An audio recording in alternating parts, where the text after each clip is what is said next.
Hare Rama Rama Hare Hare, Hare Krishna Krishna Krishna Hare Hare, Hare Rama Rama Rama Hare Hare,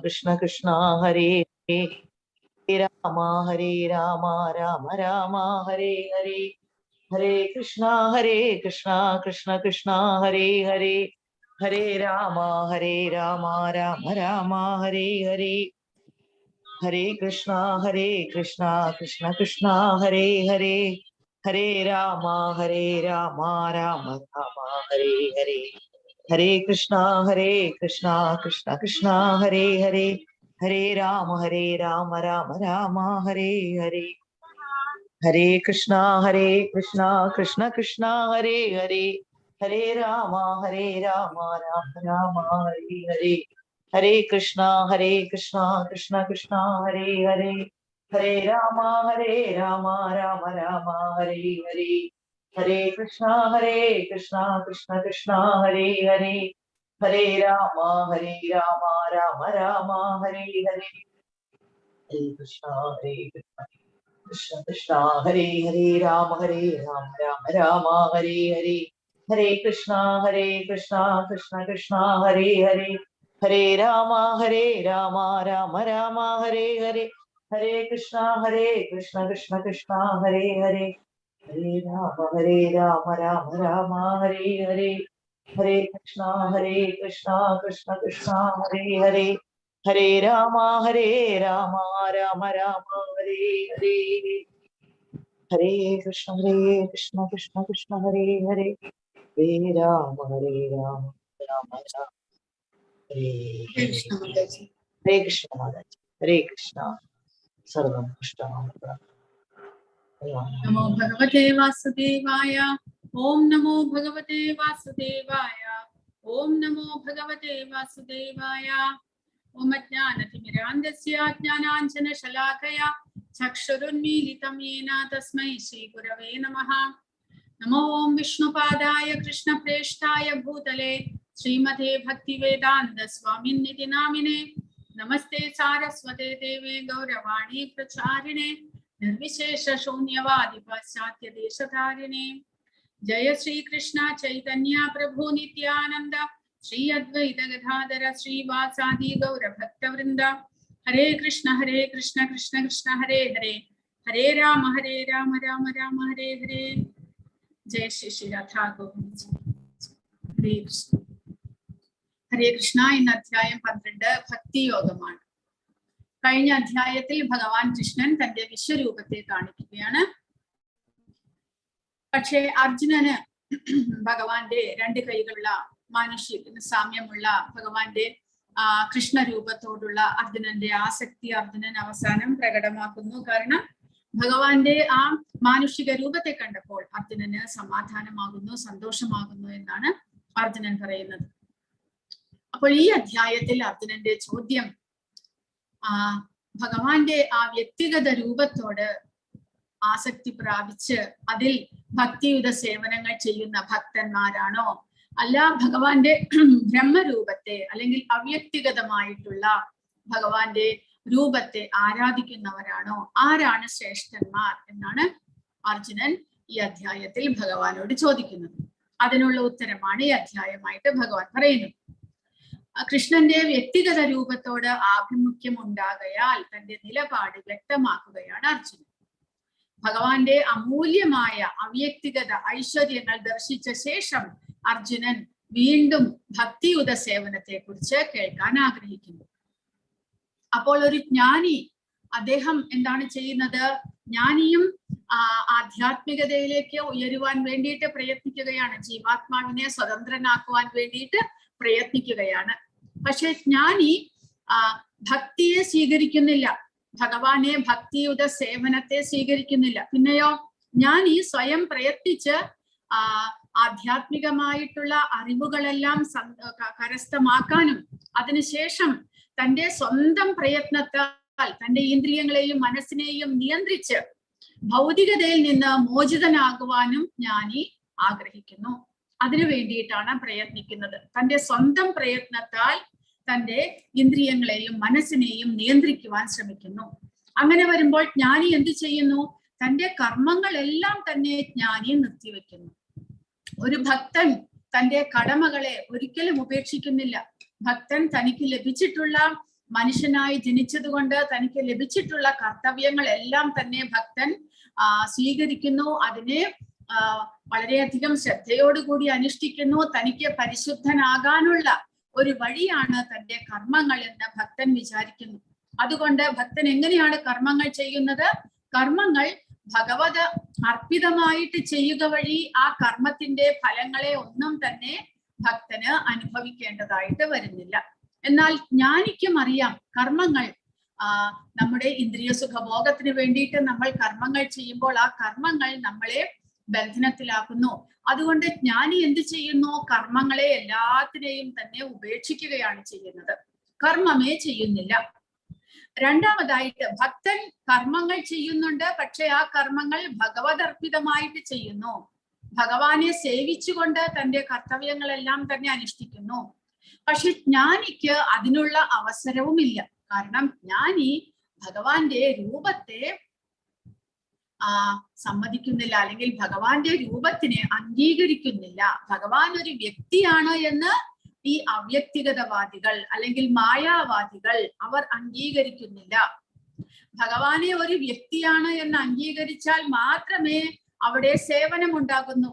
ഒരു വ്യക്തിക്ക് മറ്റൊരു വ്യക്തിയെയാണ് ഒരു വ്യക്തി സേവിക്കുന്നത്. അതുപോലെ നമ്മൾ ഭഗവാനെ ഒരു രൂപമുണ്ട് എന്ന് സങ്കല്പിച്ചുകൊണ്ട് ശ്രീരാമനെ, ശ്രീകൃഷ്ണനെ, നരസിംഹ അവരെല്ലാവരും രൂപമുള്ള ഭഗവാന്റെ രൂപത്തെയാണ് നമ്മൾ ആരാധിക്കുന്നത്. അതുകൊണ്ട് അവിടെ സേവനം ഉണ്ടാകുന്നു. ഭഗവാന് നമ്മളെ പോലെ തന്നെ ഒരു വ്യക്തിയാണ് എന്ന് മനസ്സിലാക്കിക്കൊണ്ട് അദ്ദേഹത്തിന് ആടയാഭരണങ്ങൾ ചാർത്തുന്നു, അദ്ദേഹത്തിന് അഭിഷേകങ്ങൾ ചെയ്യുന്നു, അദ്ദേഹത്തിന് കിരീടം അണിയിക്കുന്നു, ആഭരണങ്ങൾ അണിയിക്കുന്നു, വസ്ത്രങ്ങൾ അണിയിക്കുന്നു, അദ്ദേഹത്തിന് നൈവേദ്യം ഉണ്ടാക്കി കൊടുക്കുന്നു. ഇതെല്ലാം തന്നെ വ്യക്തിഗതമായിട്ടുള്ള ഭഗവാന്റെ രൂപത്തിന് ചെയ്യുന്ന സേവകളാണ്. അതുമൂലം എന്ത് സംഭവിക്കുന്നു? നമ്മൾ നമ്മുടെ ഇന്ദ്രിയങ്ങളെ കൊണ്ട് ഭഗവാനെ സേവിക്കുക വഴി നമ്മുടെ ഇന്ദ്രിയങ്ങൾ പരിശുദ്ധമാകുന്നു. അവ പരിശുദ്ധമാകുന്നതോടുകൂടി ഭഗവാന്റെ ഭക്തിയിലേക്ക് നമുക്ക് സ്വാഭാവികമായിട്ട് തന്നെ ഉയരാൻ സാധിക്കും. അതാണ് ഭക്തന് ഭക്തിയുത സേവനം വളരെ എളുപ്പമായിട്ട് ചെയ്യാൻ സാധിക്കുന്നത്. എന്നാൽ ഭഗവാൻ ഈ അധ്യായത്തിൽ പറയുന്നു, അവ്യക്തിഗതവാദികളും അവരുടെ നിലയ്ക്ക് ഭഗവാനെ പ്രാപിക്കാൻ തന്നെയാണ് പരിശ്രമിക്കുന്നത്, എങ്കിലും അവർ നിരാകാര ബ്രഹ്മവാദികളാണ്. എന്ന് പറഞ്ഞു കഴിഞ്ഞാൽ ഭഗവാന് രൂപമില്ല, നിരാകാരനാണ് ഭഗവാൻ, നിർഗുണനാണ് ഭഗവാൻ, അദ്ദേഹത്തിന് രൂപമില്ല, ധാമമില്ല, അദ്ദേഹം ഒരു വ്യക്തിയല്ല എന്നാണ് അവ്യക്തിഗതവാദികൾ കരുതുന്നത്. അതുമൂലം അവർക്ക് ഭഗവാന്റെ രൂപത്തെ ആരാധിക്കാൻ സാധിക്കുന്നില്ല. അങ്ങനെ വരുമ്പോഴോ അവർ അവരുടെ ഇന്ദ്രിയങ്ങളെയും മനസ്സിനെയും ബലമായിട്ട് തന്നെ അവർ സ്വമേധയാ കർമ്മങ്ങൾ ചെയ്യാതെ കർമ്മങ്ങളെല്ലാം തന്നെ പിൻവലിച്ചുകൊണ്ട്, കാരണം കർമ്മങ്ങളാണ് കർമ്മബന്ധനം ഉണ്ടാക്കുന്നത്. ആ കർമ്മങ്ങൾ ചെയ്യുക എന്ന് പറഞ്ഞാൽ എങ്ങനെ പരിശുദ്ധമാക്കിയിട്ട് ചെയ്യാൻ സാധിക്കും? ആഗ്രഹങ്ങൾ മൂലമാണ് നമ്മൾ കർമ്മങ്ങൾ ചെയ്യുന്നത്. ആഗ്രഹങ്ങളെ നിയന്ത്രിക്കണം. ആഗ്രഹങ്ങളെ അവർ നിയന്ത്രിക്കുന്നു. അവരുടെ ശാരീരികമായിട്ടുള്ള ഒരാഗ്രഹത്തെയും അവർ സാധിപ്പിക്കുന്നില്ല. കാരണം അങ്ങനെ ചെയ്യുന്നത് കർമ്മബന്ധനം ഉണ്ടാക്കുന്നു. അതുമൂലം അവർ ആഗ്രഹങ്ങളെ എല്ലാം നിരാകരിക്കുന്നു. ആഗ്രഹങ്ങളെ ഒന്നും സാധിപ്പിക്കാൻ ശ്രമിക്കുന്നില്ല. പിന്നെയോ ഭഗവാന് നേരിട്ട് ഭക്തിയുത സേവനങ്ങൾ ചെയ്യാത്തത് മൂലം അവർ കർമ്മങ്ങൾ ഒന്നും തന്നെ അനുഷ്ഠിക്കുന്നില്ല. പിന്നെയോ മനസ്സിനെയും ഇന്ദ്രിയങ്ങളെയും അങ്ങനെ അവർ ബലം പ്രയോഗിച്ച് നിയന്ത്രിക്കുവാനായിട്ട് ശ്രമിക്കുന്നു. അങ്ങനെ വരുമ്പോൾ എപ്പോൾ വേണമെങ്കിലും പതനത്തിന് സാധ്യതയുള്ള വഴിയാണ് അത്. നമുക്ക് ഒരുപാട് ഉദാഹരണമുണ്ട്. ഭാഗവതത്തിൽ ഒരുപാട് ഉദാഹരണങ്ങൾ വ്യാസദേവൻ പറയുന്നുണ്ട്. ഒന്ന് വിശ്വാമിത്ര മഹർഷി ഇതുപോലെ തന്നെ തപസ്സനുഷ്ഠിക്കുന്നതിന്റെ ഇടയിലാണ് മേനകയെ കാണുന്നതും അതിൽ ആ മേനകയുടെ സൗന്ദര്യത്തിൽ വഴുതി വീഴുന്നതും. അതുപോലെ ഒരുപാട് ഉദാഹരണങ്ങൾ ഭാഗവതത്തിൽ ഇങ്ങനെ പറയുന്നുണ്ട്. അപ്പോൾ അവ്യക്തിഗതവാദികളും അവർ അവരുടെ പരിശ്രമത്തിൽ വിജയിച്ചാൽ അവർക്ക് ഭഗവാന്റെ ആ നിരാകാര ബ്രഹ്മസ്വരൂപത്തിലേക്ക് അവർക്ക് ലയിക്കാൻ സാധിക്കും, ബ്രഹ്മനിർവാണം സാധിക്കും, ഇല്ല എന്ന് പറയുന്നില്ല. പക്ഷെ എങ്കിലും ഭഗവാൻ പറയുന്നു, അവ്യക്തിഗതവാദം അല്ലെങ്കിൽ ഭഗവാന്റെ ആ നിരാകാര രൂപത്തെ ആരാധിക്കുന്നത് ക്ലേശകരമാണ് എന്ന് ഭഗവാൻ പറയുന്നുണ്ട്. എന്നാൽ ഭഗവാന്റെ വ്യക്തിഗത രൂപത്തോട് നമ്മൾ ആരാധിക്കുകയാണെങ്കിൽ, അതിൽ ആസക്തനാകുകയാണെങ്കിൽ വളരെ എളുപ്പത്തിൽ തന്നെ ഭഗവാനെ ആരാധിക്കാനും ആ ഭഗവാന്റെ ഭക്തിയിലേക്ക് നമുക്ക് ഉയരുവാനും, കൂടാതെ ഭഗവാൻ ഏറ്റവും പ്രിയപ്പെട്ടവരാണ് ഭഗവാന്റെ ഭക്തന്മാർ എന്നാണ് ഈ അധ്യായത്തിൽ ഭഗവാൻ പറയുന്നത്. അപ്പോൾ അങ്ങനെ വരുമ്പോൾ പ്രഭുപാദ ഭക്തി എന്ന് പറയുന്നത് നമ്മളിപ്പോൾ മനസ്സിലാക്കി. ഭക്തി എന്ന് പറയുമ്പോൾ അതിന് സേവനമുണ്ട്. ഭക്തി എന്ന് പറയുമ്പോൾ വെറുതെ ഭക്തി എന്ന് പറഞ്ഞിട്ട് കാര്യമില്ല. നമുക്ക് ഒരാൾക്ക് വളരെയധികം ഭക്തിയുണ്ട്, അയാൾ രാവിലെ ദിവസവും കുളിച്ച് അമ്പലത്തിൽ പോകും, അതുകൊണ്ട് ഭക്തി ഉണ്ടായി എന്നാണ് അർത്ഥം. ഭക്തി എന്ന് പറയുമ്പോൾ അവിടെ സേവനമുണ്ട്. കാരണം ഭഗവാനെ നമ്മുടെ എല്ലാ ഇന്ദ്രിയങ്ങൾ കൊണ്ടും, കർമ്മണ വാച മനസ്സ, എല്ലാ ഇന്ദ്രിയങ്ങൾ കൊണ്ടും ഭഗവാനെ സേവിക്കുന്നതാണ് ഭക്തി. ഭഗവാൻ ഇതിൽ പ്രത്യേകമായിട്ട് പറയുന്നുണ്ട്. കാരണം മനസ്സാണ് ഏറ്റവും പ്രധാനമായിട്ടുള്ളത്. മനസ്സിലാണ് പല വിധത്തിലുള്ള ചിന്തകളും അതുപോലെ നമ്മൾ പ്ലാൻ ചെയ്യുന്നതും എല്ലാം തന്നെ മനസ്സിലാണ്. ആ മനസ്സിനെ ആദ്യമായിട്ട് നിയന്ത്രിക്കണം. ആ മനസ്സ് ഭഗവാന് സമർപ്പിക്കണം. അപ്പോൾ അതാണ് ഏറ്റവും ശ്രേഷ്ഠമായിട്ടുള്ള ഭക്തിയുത സേവനം എന്ന് ഭഗവാൻ പറഞ്ഞിരിക്കുന്നു. മനസ്സും ബുദ്ധിയും ഭഗവാനിൽ അർപ്പിക്കുക. അപ്പോൾ മാനസികമായിട്ട് നമ്മൾ നിയന്ത്രണത്തിന് വിധേയരാകുന്നു. പിന്നെയോ നമ്മൾ വാച, നമ്മുടെ മറ്റ് ഇന്ദ്രിയങ്ങൾ കൊണ്ട് ഭഗവാനെ സേവിക്കുക. അതാണ് സാധനാ ഭക്തി. മനസ്സും ബുദ്ധിയും ഭഗവാൻ അർപ്പിക്കാൻ സാധിച്ചില്ലെങ്കിൽ നമ്മുടെ മറ്റുള്ള എല്ലാ ഇന്ദ്രിയങ്ങളെ കൊണ്ടും ഭഗവാന്റെ സേവനങ്ങൾ ചെയ്യിക്കുന്നതാണ് സാധനാ ഭക്തി. നവവിധ ഭക്തിയുടെ സേവനത്തോടുകൂടി ഭഗവാനെ സേവിക്കുക. അങ്ങനെ ഉന്നതമായിട്ടുള്ള ഭക്തിയിലേക്ക് നമുക്ക് ഉയരാം. അതിനും സാധിച്ചില്ലെങ്കിൽ ഭഗവാൻ പറയുന്നു, ഭഗവാന് വേണ്ടി കർമ്മങ്ങൾ ചെയ്യുക. കർമ്മണ, നമ്മുടെ കർമ്മങ്ങളെല്ലാം തന്നെ ഭഗവാൻ അർപ്പിച്ചുകൊണ്ട് പരിശുദ്ധനാകാൻ ശ്രമിക്കുക. അപ്പോൾ നമ്മുടെ ഈ ശരീരം മുഴുവനും ശരീരം കൊണ്ട് ഭഗവാനെ ഓരോ വിധത്തിൽ സേവിക്കുന്നതായിരിക്കണം ഭക്തി. അതാണ് ശരിയായിട്ടുള്ള ഭക്തിവിധ സേവനം. ഒരു വ്യക്തിയായിട്ടുള്ള നമ്മൾ, ഒരു വ്യക്തിയായിട്ടുള്ള ഭഗവാന് പൂർണ്ണമായിട്ടും സമർപ്പണം ചെയ്ത് സേവനങ്ങൾ ചെയ്യുക. അപ്പോൾ അതിലേക്ക് പല വഴികൾ നമ്മളെ, ഭഗവാന്റെ ഭക്തിയിലേക്ക് പലതും നമ്മളെ കൊണ്ടെത്തിക്കുന്നു. ഗുരുവിന്റെ ഉപദേശങ്ങൾ, ഒരു ഗുരുവിന് ശരണാഗതനായിട്ട് ഗുരുവിന്റെ ഉപദേശങ്ങൾ പ്രകാരം, അദ്ദേഹത്തിന്റെ നിയമാനുസൃതങ്ങൾ പ്രകാരം നമ്മൾ എല്ലാ തരത്തിലുള്ള സേവനങ്ങളും ചെയ്ത് ഭഗവാന്റെ ഭക്തിയിലേക്ക് ഉയരാം. അതുപോലെ തന്നെ ഭഗവാന്റെ ഭക്തന്മാരായിട്ടുള്ളവരെ സേവിച്ചുകൊണ്ട് നമുക്ക് ഭക്തിയിലേക്ക് ഉയരാം. എസ്പെഷ്യലി തുളസി ദേവി, തുളസി മഹാറാണിയെ തുളസി ചെടി നട്ടുന്നതും നട്ടു വളർത്തുന്നതും തുളസി ചെടിയുടെ തുളസിയുടെ കതിരെടുത്ത് ഭഗവാൻ അർപ്പിക്കുന്നതും എല്ലാം തന്നെ നമ്മുടെ ഭക്തിയെ വളർത്തുവാനായിട്ട് സഹായിക്കും. അതുപോലെ മറ്റുള്ള ഭക്തന്മാരെ, ഭഗവാന്റെ ഭക്തന്മാർക്ക് പല വിധത്തിലുള്ള സഹായങ്ങൾ ചെയ്യുന്നത്, അവരെ സേവിക്കുന്നത് എല്ലാം തന്നെ ഭഗവാന്റെ ഭക്തിയിലേക്ക് നമുക്ക് ഉയരുവാനായിട്ട് സാധിക്കുന്നു. അപ്പോൾ ഭക്തി എന്ന് പറയുമ്പോൾ അത് ഭക്തിയുത സേവനമായിട്ട് നമ്മൾ മനസ്സിലാക്കേണ്ടതാണ്. അതാണ് ഈ അധ്യായത്തിൽ ഭഗവാൻ പറയുന്നത്. ആ ഭക്തിയുത സേവനങ്ങൾ ചെയ്തു വരും തോറും നമുക്ക് മനസ്സിലാക്കാൻ സാധിക്കുന്നു. ഭഗവാൻ പറയുന്നുണ്ട് ഇതിൽ, ഈ അധ്യായത്തിൽ, അതായത് നമുക്ക് സ്വയം പ്രത്യക്ഷാവഗമം എന്ന 9ാമത്തെ അധ്യായത്തിൽ ഭഗവാൻ പറയുന്നു, നമുക്ക് പ്രത്യക്ഷമായിട്ട് അനുഭവമാകുന്നു നമ്മിൽ ഉണ്ടാകുന്ന മാറ്റങ്ങളെല്ലാം തന്നെ. നമ്മൾ മുൻപ് എങ്ങനെയായിരുന്നു, ഭഗവാന്റെ ആരാധനകൾ ആരംഭിച്ചതിന് ശേഷം നമ്മിൽ എന്തെല്ലാം മാറ്റങ്ങൾ ഉണ്ടാകുന്നുണ്ട് നമുക്ക് പ്രത്യക്ഷമായിട്ട് തന്നെ മനസ്സിലാക്കാൻ സാധിക്കുന്നു. അപ്പോൾ അങ്ങനെ നമ്മുടെ ഭക്തിയുടെ പുരോഗതിയെ നമുക്ക് മനസ്സിലാക്കാൻ സാധിക്കുന്നു. അങ്ങനെയുള്ള ശ്രേഷ്ഠമായിട്ടുള്ള ആ ഭഗവാന്റെ നേരിട്ടുള്ള ഭക്തിയുത സേവനത്തിൽ എന്തെല്ലാമാണ് നമ്മൾ ചെയ്യേണ്ടത് എന്ന് ഭഗവാൻ പറയുന്നു. ആ ഭക്തിയിലേക്ക് ഉയരുവാൻ ശ്രേഷ്ഠമായ ഭക്തി എന്താണ്? അങ്ങനെയുള്ള ഭക്തിയുത സേവനങ്ങൾ ചെയ്യുന്നവരെ ഭഗവാൻ എന്ത് പ്രതിഫലമാണ് നൽകുന്നത്? അതും ഭഗവാൻ ഈ അധ്യായത്തിൽ പറയുന്നു. കൂടാതെ ആ ഭക്തിയുത സേവനങ്ങൾ ചെയ്തു വരുംതോറും ഒരു ഭക്തനിൽ കാണപ്പെടുന്ന ഗുണങ്ങൾ എന്തൊക്കെയാണ്? ഭഗവാൻ ഏറ്റവും പ്രിയങ്കരമായിട്ടുള്ള ഭക്തന്റെ ഗുണങ്ങൾ, അതും കൂടെ ഭഗവാൻ ഈ അധ്യായത്തിൽ നമുക്ക് പറഞ്ഞു തരികയാണ്. 1 മുതൽ 7 വരെയുള്ള ശ്ലോകങ്ങളിൽ അവ്യക്തിഗതവാദത്തിന് മേലുള്ള ഭക്തി, 8 മുതൽ 12 വരെ ഭക്തിയുടെ പുരോഗമന ഘട്ടങ്ങൾ, ഏറ്റവും ഉയർന്നത് മുതൽ താഴ്ന്നത് വരെ, 13 മുതൽ 20 വരെ കൃഷ്ണൻ ഒരുവനെ സ്നേഹിക്കാൻ കാരണമാകുന്ന ഗുണങ്ങൾ. അപ്പോൾ കഴിഞ്ഞ അധ്യായത്തിൽ ഭഗവാൻ പറഞ്ഞു നിർത്തിയത് അതാണ്. അതായത് അനന്യമായ ഭക്തിയോടുകൂടി ആരാണോ ഭഗവാനെ സേവിക്കുന്നത് അവർക്ക് ഭഗവാന്റെ ഭഗവാനെ കാണുവാനും ഭഗവാനെ സേവിക്കുവാനും ഭഗവാന്റെ ഭക്തിയാത്തു അനന്യയാ ശക്യാഹം ഏവം വിധോർത്തിന, ഭഗവാനെ മനസ്സിലാക്കാനുള്ള ഒരേ ഒരു വഴി ഭക്തി, അനന്യമായ ഭക്തിയാണ് എന്ന് ഭഗവാൻ പറഞ്ഞു. അതുവഴി ഭഗവാനെ മനസ്സിലാക്കാനും ഭഗവാനെ കാണാനും ഭഗവാന്റെ നിഗൂഢതകളിലേക്കെല്ലാം കയറുവാനും സാധിക്കും എന്ന് പറയുന്നു. അങ്ങനെയുള്ള ഭക്തി ചെയ്യുന്ന ഭക്തൻ എന്താണ് ചെയ്യേണ്ടത്? അതും ഭഗവാൻ പറഞ്ഞു. മത്കർമ്മകൃത്, ഭഗവാന് വേണ്ടി കർമ്മം ചെയ്യുക. മത്പരഹ, ഭഗവാനുമായിട്ട് ചേർന്നിരിക്കുക.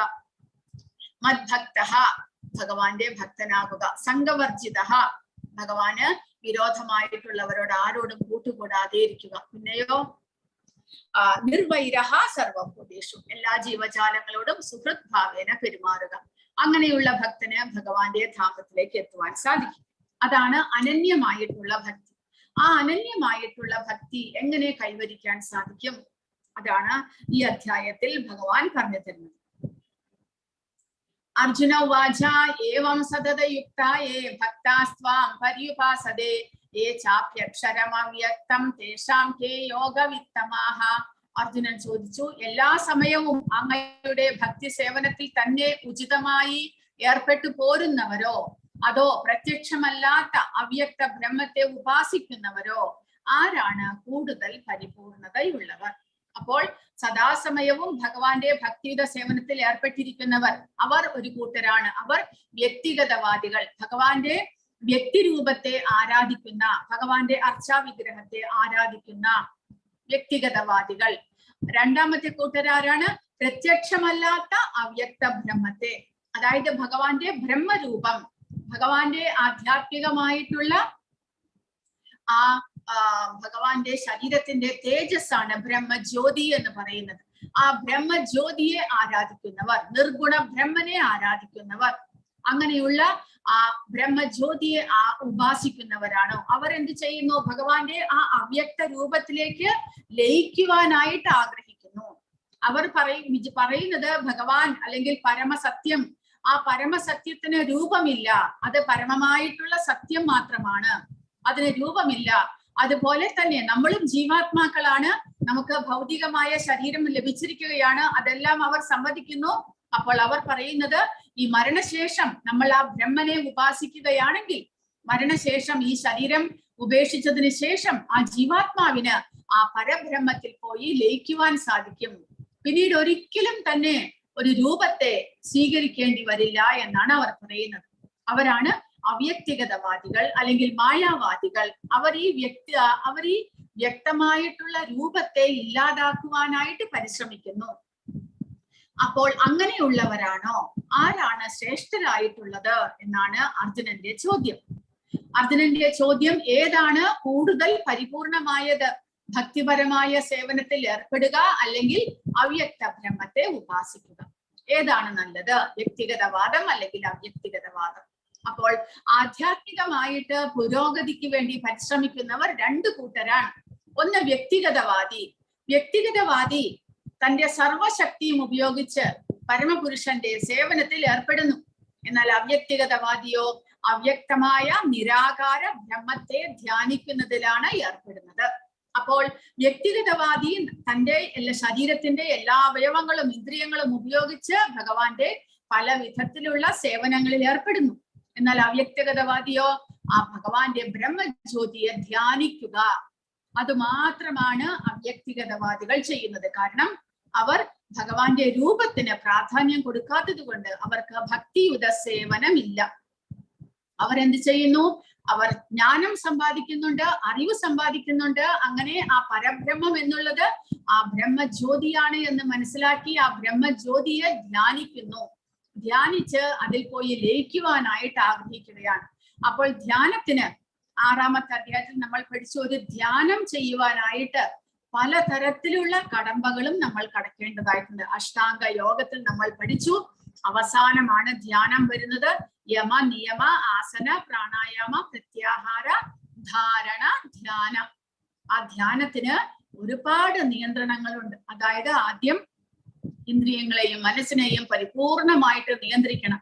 എങ്കിൽ മാത്രമേ മനസ്സ് ഏകാഗ്രമാക്കിയിട്ട് അവിടെ ആ ഭഗവാന്റെ ബ്രഹ്മജ്യോതിയെ ധ്യാനിക്കുവാനായിട്ട് സാധിക്കുകയുള്ളൂ.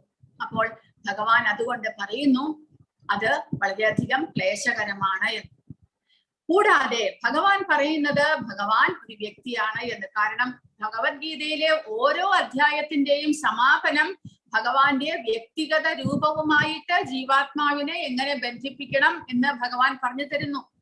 രണ്ടാമത്തെ അധ്യായത്തിൽ ജീവസത്ത ഈ ഭൗതിക ശരീരമല്ല, ഒരു ആത്മീയ സ്ഫുലിംഗമാണ് എന്ന് ഭഗവാൻ പറയുന്നുണ്ട്.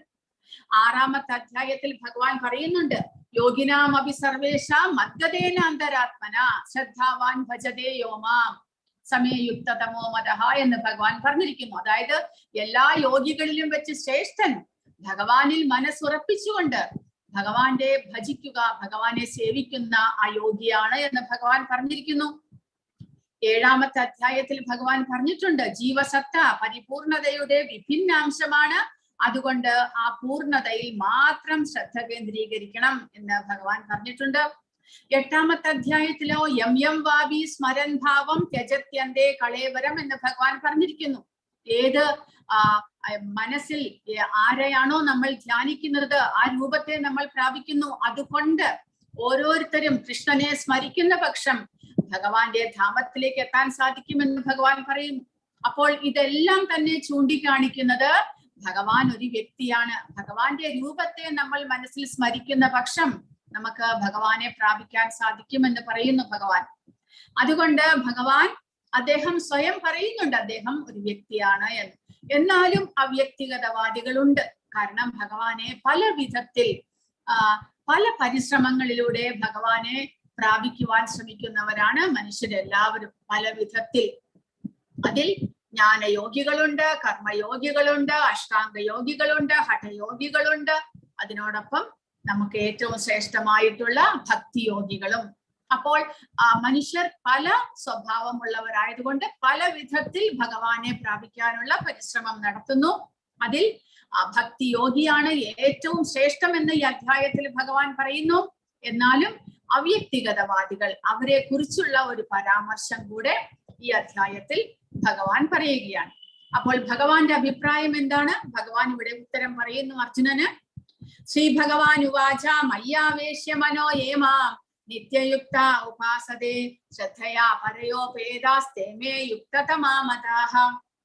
ഭഗവാൻ പറയുന്നത് എന്റെ വ്യക്തിരൂപത്തിൽ തന്നെ മനസ്സുറപ്പിച്ച് അതീന്ദ്രിയമായ ദൃഢവിശ്വാസത്തോടെ എല്ലായ്പ്പോഴും എന്നെ ആരാധിക്കുന്നതിൽ മുഴുകിയിരിക്കുന്നവരാണ് ഏറ്റവും പരിപൂർണതയുള്ളവർ എന്ന് ഞാൻ കരുതുന്നു. അതാണ് ഭഗവാന്റെ അഭിപ്രായം. അതായത് സദാസമയവും മയ്യാവേശ്യ ഭഗവാനിൽ തന്നെ മനസ്സുറപ്പിക്കുക.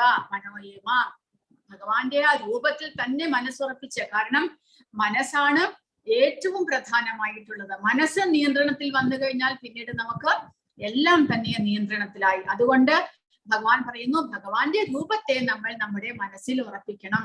അങ്ങനെ ഭഗവാനെ ആരാധിക്കുന്നവർ അവർ ഏറ്റവും ശ്രേഷ്ഠയുള്ളവരാണ്, അവരാണ് പരിപൂർണതയിലേക്ക് മുന്നേറുന്നത് എന്നാണ് ഭഗവാന്റെ അഭിപ്രായം. ഭക്തി സേവനത്തിൽ ഏർപ്പെട്ടിരിക്കുന്നവർ ഏറ്റവും പരിപൂർണതയുള്ളവരാണ് എന്ന് ഭഗവാന്റെ അഭിപ്രായം. എന്തുകൊണ്ടാണ് അവർ പരിപൂർണതരാകുന്നത്? അവരുടെ മനസ്സ് ഭഗവാന്റെ വ്യക്തിഗത രൂപത്തിൽ ഉറപ്പിക്കുന്നു. മഹത്തായതും അതീന്ദ്രിയവുമായ ദൃഢവിശ്വാസത്തോടെ ഭഗവാനെ ആരാധിക്കുന്നു.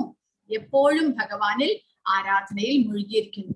അപ്പോൾ കൃഷ്ണാവബോധത്തിലെ പ്രവർത്തനങ്ങളാണ് ഭഗവാൻ ഇവിടെ പറഞ്ഞിരിക്കുന്നത്. അതായത് എല്ലാം കൃഷ്ണന് വേണ്ടി ചെയ്യുന്നതിനാൽ കൃഷ്ണാവബോധ പ്രവർത്തനങ്ങൾ ഭൗതികമല്ല. ഒരു ശുദ്ധഭക്തൻ തന്റെ നിരന്തരമായ ഇടപഴകലിന്റെ പൂർണ്ണ സമാധിയിലാണ്. ഉദാഹരണം ജപിക്കുക, ഭഗവാനെ കുറിച്ച് കേൾക്കുക, പാചകം ചെയ്യുക, ഷോപ്പിംഗ് നടത്തുക, ക്ഷേത്രം അല്ലെങ്കിൽ പാത്രങ്ങൾ കഴുകുക തുടങ്ങിയവ. ഒരു ഭക്തൻ സദാസമയവും ഭഗവാന്റെ സേവനത്തിൽ നിരതരായിരിക്കുന്നു. രാവിലെ മുതൽ രാത്രി വരെ നമ്മൾ കൃഷ്ണാവബോധത്തിലേക്ക് ഇറങ്ങിക്കഴിഞ്ഞാൽ നമുക്ക് എപ്പോഴും ഭഗവാന്റെ സേവനം ചെയ്യാനുള്ള അവസരം ഉണ്ടാകുന്നു. അതുകൊണ്ട് ഭക്തൻ ഒരിക്കലും ഭഗവാനിൽ നിന്ന് തന്റെ മനസ്സിനെ മാറ്റുന്നില്ല. അപ്പോൾ അങ്ങനെയുള്ളവർ പരിപൂർണതയിലേക്ക് നീങ്ങുന്നവരാണ് എന്നാണ് ഭഗവാൻ പറയുന്നത്. എന്നാലും ഭഗവാൻ പറയുന്നു അവ്യക്തിഗതവാദികളും അവരും ഭഗവാനെ പ്രാപിക്കാൻ തന്നെ ശ്രമിക്കുന്നവരാണ്. അവർക്കും ഭഗവാനെ പ്രാപിക്കാൻ സാധിക്കും. എങ്ങനെയാണെങ്കിൽ അതാണ് 3-4 ശ്ലോകത്തിലൂടെ ഭഗവാൻ പറയുന്നത്. എന്നാൽ ഇന്ദ്രിയങ്ങളെ എല്ലാം നിയന്ത്രിച്ച് എല്ലാവരിലും സമഭാവനയോടെ സർവജീവികളുടെയും നന്മയിൽ തൽപരരായിക്കൊണ്ട് ഇന്ദ്രിയങ്ങൾക്ക് ഗോചരമല്ലാത്തതും അവ്യക്തവും സർവവ്യാപ്തവും അചിന്ത്യവും സ്ഥിരവും മാറ്റമില്ലാത്തതും ഉറച്ചതുമായതിനെ നിരപേക്ഷ തത്വത്തിന്റെ വ്യക്തിശൂന്യ സങ്കല്പത്തെ പരിപൂർണമായും ഉപാസിക്കുന്നവരും ഒടുവിൽ എന്നെ തന്നെ പ്രാപിക്കുന്നു. അപ്പോൾ അവർ അതിൽ സക്സസ്ഫുൾ ആകണം. ആ ഭഗവാന്റെ ആ ധ്യാനത്തിൽ അല്ലെങ്കിൽ ബ്രഹ്മജ്യോതിയുടെ ധ്യാനത്തിൽ അവർ പൂർണ്ണമായിട്ടും വിജയിച്ചു കഴിഞ്ഞാൽ, ഇന്ദ്രിയങ്ങളെയും മനസ്സിനെയും പൂർണ്ണമായും കീഴടക്കി അതിൽ ഉറപ്പിച്ചു കഴിഞ്ഞാൽ അവർക്കും ഭഗവാനെ പ്രാപിക്കാൻ സാധിക്കും, ബ്രഹ്മജ്യോതിയെ പ്രാപിക്കാൻ സാധിക്കും എന്നാണ് ഭഗവാൻ പറയുന്നത്. അതിനു വേണ്ടിയിട്ട് അവർ എന്തൊക്കെയാണ് ചെയ്യേണ്ടത്? ഒന്നാമതായിട്ട് കൊടുത്തിരിക്കുന്നു, ഭഗവാനെ ഈ അവ്യക്തിഗതവാദികൾ ഭഗവാനെ അല്ലെങ്കിൽ പരമസത്യത്തെ എങ്ങനെയാണ് അറിയുന്നത്? അവ്യക്തമായിട്ട്. അതായത് അവർക്ക് ഭഗവാന് ഒരു രൂപമില്ല എന്നാണ് അവരുടെ സങ്കല്പം.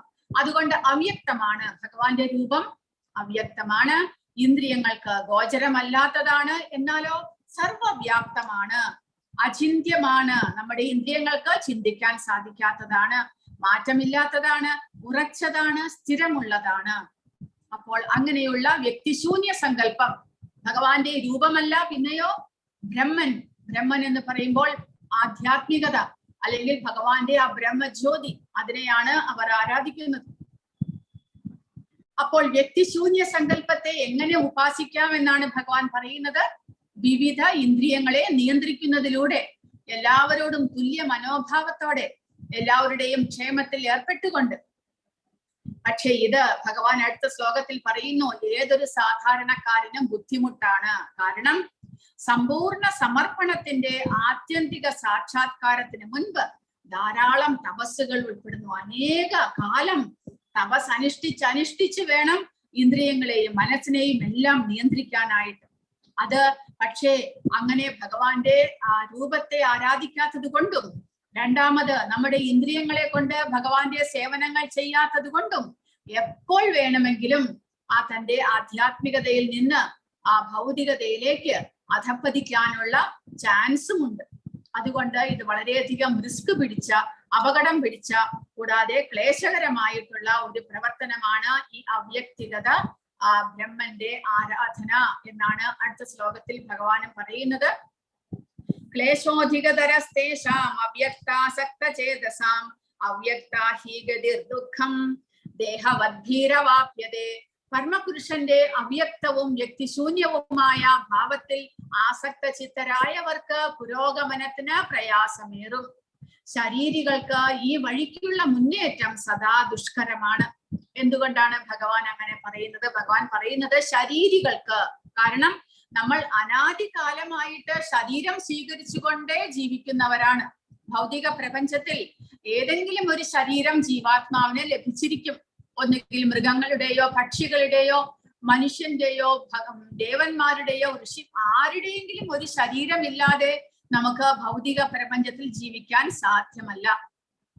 അങ്ങനെയുള്ളപ്പോൾ ആ ജീവാത്മാവിന് ശരീരമില്ലാത്ത ഒന്നിനെ കുറിച്ച് ചിന്തിക്കുക എന്നുള്ളത്, ഈ ശരീരം സ്വീകരിച്ചുകൊണ്ടേ നമ്മൾ ജീവിക്കുന്ന നമുക്ക് പ്രയാസമേറിയതാണ് എന്ന് ഭഗവാൻ പറയുന്നു. കാരണം അവ്യക്തിഗതവാദികൾ ധ്യാനത്തിലാണ് ഏർപ്പെടുന്നത്. അവർ ഒരു ശൂന്യതയെ അല്ലെങ്കിൽ ഒരു ബ്രഹ്മജ്യോതിയെ അല്ലെങ്കിൽ ഒരു പോയിന്റിനെ മനസ്സിൽ ധ്യാനിക്കാനായിട്ട് പരിശ്രമിക്കുന്നു. അവിടെ രൂപമില്ല. അപ്പോൾ രൂപമില്ലാത്ത ഒന്നിനെ ധ്യാനിക്കുക എന്നുള്ളത് രൂപത്തെ സ്വീകരിച്ചിരിക്കുന്ന ശരീരികളായിട്ടുള്ള നമ്മൾക്ക് പ്രയാസമേറിയതാണ് എന്നാണ് ഭഗവാൻ പറയുന്നത്. അതുകൊണ്ട് ഈ വഴിക്കുള്ള മുന്നേറ്റം വളരെ വളരെ പ്രയാസകരമാണ്. അതുകൂടാതെ പ്രഭുപാദ പറയുന്നു, ഭഗവാന്റെ ഈ വ്യക്തിഗത രൂപം എന്നുള്ളത് അർച്ചാവിഗ്രഹം. നമ്മളിപ്പോൾ അമ്പലങ്ങളിലും വീടുകളിലും എല്ലാം തന്നെ വിഗ്രഹത്തെ പ്രതിഷ്ഠിച്ചതാണ് ഭഗവാനെ നമ്മൾ ആരാധിക്കുന്നത്. നമ്മൾ സങ്കല്പിക്കുന്നത് ഇത് ഭഗവാന്റെ പ്രതിപുരുഷനായിട്ട് നമ്മുടെ വീടുകളിലും അമ്പലങ്ങളിലും വെച്ചിട്ടുള്ള വിഗ്രഹത്തെ നമ്മൾ ഭഗവാന്റെ പ്രതിപുരുഷനായിട്ട് സ്വീകരിക്കുന്നു. കാരണം അതെന്താണ്? ഒന്നാമത്തെ കാര്യം, നമ്മുടെ ഇന്ദ്രിയങ്ങൾ ഭൗതികങ്ങളായതുകൊണ്ട് ഭൗതികമായിട്ടുള്ള ഇന്ദ്രിയങ്ങൾക്ക് ഭൗതികമായിട്ടുള്ള വസ്തുക്കളെ മാത്രമേ ഗ്രഹിക്കാനുള്ള ശക്തിയുള്ളൂ. അപ്പോൾ പഞ്ചഭൂതങ്ങളാൽ നിർമ്മിതമായിട്ടുള്ള ഈ ശരീരത്തിന് പഞ്ചഭൂതങ്ങളാൽ നിർമ്മിതമായിട്ടുള്ള വസ്തുക്കളെ ഗ്രഹിക്കാനും മനസ്സിലാക്കാനുമുള്ള ശക്തിയാണ് ഉള്ളത്. ഭഗവാൻ ആധ്യാത്മികനാണ്. ആ ആധ്യാത്മികനായിട്ടുള്ള അതീന്ദ്രിയനായിട്ടുള്ള ഭഗവാനെ കാണുവാനോ മനസ്സിലാക്കുവാനോ ഉള്ള കഴിവ് നമ്മുടെ പരിമിതങ്ങളായ ശക്തിയുള്ള ഇന്ദ്രിയങ്ങൾക്ക് ഇല്ല. അതുകൊണ്ട് ഭഗവാൻ എന്ത് ചെയ്യുന്നു? നമ്മുടെ ആധ്യാത്മികതയെ ഉയർത്തുവാൻ, നമ്മുടെ ഇന്ദ്രിയങ്ങൾ കൊണ്ട് ഭഗവാനെ സേവിക്കുവാനുള്ള സൗകര്യത്തിന് വേണ്ടിയിട്ട് ഭഗവാൻ പഞ്ചഭൂതങ്ങളാൽ നിർമ്മിതമായിട്ടുള്ള വസ്തുക്കളാൽ ഭഗവാന്റെ രൂപത്തെ നമ്മൾ അർച്ചാവിഗ്രഹമായിട്ട് ആരാധിക്കുന്നു. അത് പ്രായോഗികമാണ്. അത് ഭഗവാന്റെ തന്നെ പ്രതിപുരുഷനായിട്ടാണ് നമ്മൾ മനസ്സിലാക്കേണ്ടത് എന്ന് പറയുന്നു. അതുകൊണ്ട് ആധികാരികമാണ് അർച്ചാവിഗ്രഹം എന്നുള്ള അർച്ചാവിഗ്രഹത്തിന്റെ ആരാധന ആധികാരികം തന്നെയാണ്. ആ വിഗ്രഹം ഭഗവാനെ പ്രതിനിധീകരിക്കുന്നു. എത്രയോ അമ്പലങ്ങളിൽ ഉദാഹരണമായിട്ടുണ്ട്. അർച്ചാവിഗ്രഹത്തിലൂടെ ഭഗവാൻ തന്റെ ഭക്തന്മാർക്ക് ദർശനം അരുളുന്നതുമെല്ലാം, എസ്പെഷ്യലി ഗുരുവായൂർ അമ്പലത്തിൽ ഒരുപാട് ഉദാഹരണങ്ങൾ നമ്മൾ കേട്ടിട്ടുണ്ട്. അപ്പോൾ അർച്ചാവിഗ്രഹം എന്നുള്ളത് നമ്മുടെ മനുഷ്യനായിട്ട് നമ്മൾ ജനിച്ചത് കൊണ്ട്, നമ്മുടെ ഭൗതിക ഇന്ദ്രിയങ്ങൾ കൊണ്ട് ഭഗവാനെ സേവിക്കാനായിട്ടുള്ള ഒരവസരം ഭഗവാൻ തരികയാണ് അർച്ചാവിഗ്രഹത്തിലൂടെ. അതുകൊണ്ട് ആ ഭഗവാന്റെ വ്യക്തിഗത രൂപത്തെ നമ്മൾ അങ്ങനെ ആധികാരികമായിട്ട് തന്നെ ആരാധിക്കുന്നു. എന്നാൽ അവ്യക്തിഗതവാദികളാണെങ്കിലോ അവർക്കത് രൂപത്തെ പ്രതിനിധീകരിക്കാത്തത് കൊണ്ട് അത് വളരെയധികം പ്രയാസകരമാണ് എന്നാണ് ഇവിടെ ഭഗവാൻ തന്നെ സ്വയം പറയുന്നത്. ഭക്തിയോഗി തികഞ്ഞ കൃഷ്ണാവബോധത്തിൽ ഭഗവത് സേവനത്തിൽ ഏർപ്പെടുന്നവരാണ്. എന്നാൽ ജ്ഞാനയോഗികളോ ഭഗവാന്റെ അവ്യക്തവും അചിന്ത്യവും അവ്യക്തിഗതവുമായ ഭാവത്തെ ലക്ഷ്യമാക്കി മുന്നേറാൻ പരിശ്രമിക്കുന്നവരാണ്. അപ്പോൾ രണ്ടു കൂട്ടരും തമ്മിലുള്ള വ്യത്യാസം എന്താണ്? അവ്യക്തിഗതവാദികൾ അവ്യക്തഭാവത്തെ, ഭഗവാന്റെ നിശ്ചിതമല്ലാത്ത ഭാവത്തെ ധ്യാനിക്കുന്നു. അത് ശരീരബദ്ധരായിട്ടുള്ള നമുക്ക് പ്രയാസമേറിയതാണ്. എന്നാൽ വ്യക്തിഗതവാദികളോ ഭഗവാന്റെ അർച്ചാവിഗ്രഹത്തെ ധ്യാനിക്കുന്നു. അത് നമ്മൾ ഭഗവാന്റെ രൂപത്തെ തന്നെ സങ്കല്പിച്ചുകൊണ്ട് മനസ്സിൽ പ്രതിഷ്ഠിക്കുമ്പോൾ അത് വളരെ എളുപ്പമായിട്ട് നമുക്ക് സാധിക്കുന്നു. എന്നാൽ രൂപമില്ലാത്ത ഒന്നിനെ ധ്യാനിക്കുക എന്ന് പറയുന്നത് വളരെ കഷ്ടമാണ് എന്ന്. അവ്യക്തിഗതവാദികൾ ഇന്ദ്രിയങ്ങൾക്ക് ഗോചരമല്ലാത്ത ഒന്നിനെയാണ് ധ്യാനിക്കുന്നത്. അതുകൊണ്ട് ഇന്ദ്രിയങ്ങളെ നിയന്ത്രിക്കുവാനായിട്ട് പരിശ്രമിക്കുന്നു. എന്നാൽ വ്യക്തിഗതവാദികൾ ആ ഇന്ദ്രിയങ്ങളെ കൊണ്ട് വിഗ്രഹത്തിന്റെയും മന്ത്രത്തിന്റെയും ശബ്ദത്തെയും എല്ലാം ഉപയോഗിച്ചിട്ടാണ് ഭഗവാനെ ആരാധിക്കുന്നത്. അതുകൊണ്ട് ഇന്ദ്രിയങ്ങളെ കൊണ്ട് ഭഗവാന്റെ സേവനങ്ങൾ ചെയ്യുന്നത് കൊണ്ട് ആ ഇന്ദ്രിയങ്ങളെ വളരെ എളുപ്പത്തിൽ നിയന്ത്രിക്കുവാനായിട്ട് സാധിക്കുന്നു. അവ്യക്തിഗതവാദികൾ അവ്യക്തമായ പരമതത്വത്തിന്റെ പ്രാതിനിധ്യത്തെ ഉപനിഷത്തുകൾ മുതലായ വൈദിക സാഹിത്യങ്ങളിൽ നിന്ന് പഠിച്ചറിയണം, സംസ്കൃതം പഠിക്കണം, അതീന്ദ്രിയങ്ങളായ ഭാവങ്ങളെ ഗ്രഹിക്കുകയും വേണം. എന്നാൽ വ്യക്തിഗതവാദികൾ ഭഗവാനെ ഭക്തിയുത സേവനം കൊണ്ട് മനസ്സിലാക്കുന്നു. ഹരേ കൃഷ്ണ മഹാമന്ത്രം ജപിക്കുന്നു, വിശ്വാസനായ ഒരു ആധ്യാത്മിക ആചാര്യന്റെ ഉപദേശങ്ങൾ അനുസരിക്കുകയും കൃഷ്ണ വിഗ്രഹത്തിന് മുന്നിൽ പതിവായി പൂജാ പ്രണാമങ്ങൾ നടത്തുകയും ഭഗവാനെ നിവേദിച്ച ഉച്ഛിഷ്ടം ഭക്ഷിക്കുകയും ചെയ്യുന്നു. അതുമൂലം നമ്മൾ ഭക്തന്മാർ അവരുടെ കർമ്മങ്ങളെ അല്ലെങ്കിൽ കടമകളെ ഒന്നും തന്നെ കുറയ്ക്കുന്നില്ല. എല്ലാ തരത്തിലുള്ള പ്രവൃത്തികളും ചെയ്യുന്നു, എല്ലാം തന്നെ ഭഗവത് അർപ്പിതമായിട്ട് ചെയ്യുന്നു. നമ്മൾ ആഹാരം കഴിക്കുന്നത് നിർത്തുന്നില്ല, പക്ഷെ ആഹാരം ഭഗവാൻ അർപ്പിച്ചിട്ട് പ്രസാദമായിട്ട് നമ്മൾ സ്വീകരിക്കുന്നു. നമ്മുടെ പതിവുള്ള കർമ്മങ്ങളൊന്നും തന്നെ നമ്മൾ ഇല്ലാതാക്കുന്നില്ല, പക്ഷെ അതിനോടൊപ്പം തന്നെ ഭഗവാന്റെ സേവനങ്ങളും ചെയ്യുന്നു. നമ്മുടെ കർമ്മത്തിന്റെ ഫലം ഭഗവാന്റെ സേവനത്തിനായിട്ട് നമ്മൾ ഉപയോഗിക്കുന്നു. അങ്ങനെ നമ്മുടെ ഇന്ദ്രിയങ്ങളെ കൊണ്ട് ഭഗവാന്റെ സേവനങ്ങളും കൂടെ നമ്മൾ ചെയ്യിക്കുകയാണ്. അതുമൂലം നമ്മുടെ ഭക്തി നമുക്ക് വർദ്ധിപ്പിക്കാനായിട്ട് സാധിക്കും. വ്യക്തിശൂന്യവാദത്തെ ഏറെക്കാലം മാനിച്ചു പോന്ന അയാൾക്ക് ഭക്തിയിലേക്ക് വരാൻ പ്രയാസം നേരിടും. എന്നാൽ വ്യക്തിഗതവാദികൾക്ക് ഭക്തി എന്നുള്ളത് സ്വാഭാവികമായിട്ട് തന്നെ ലഭിക്കുന്നു. വ്യക്തിഗതവാദികളുടെ ആ ഒരു പരിശീലനം പ്രയാസമേറിയതാണ്. എന്നാൽ വ്യക്തിഗതവാദികൾ കൃഷ്ണനുമായിട്ട് ബന്ധം സ്ഥാപിക്കുക വഴി അവരുടെ ക്ലേശങ്ങളെല്ലാം തന്നെ ഇല്ലാതാക്കാൻ സാധിക്കുന്നു.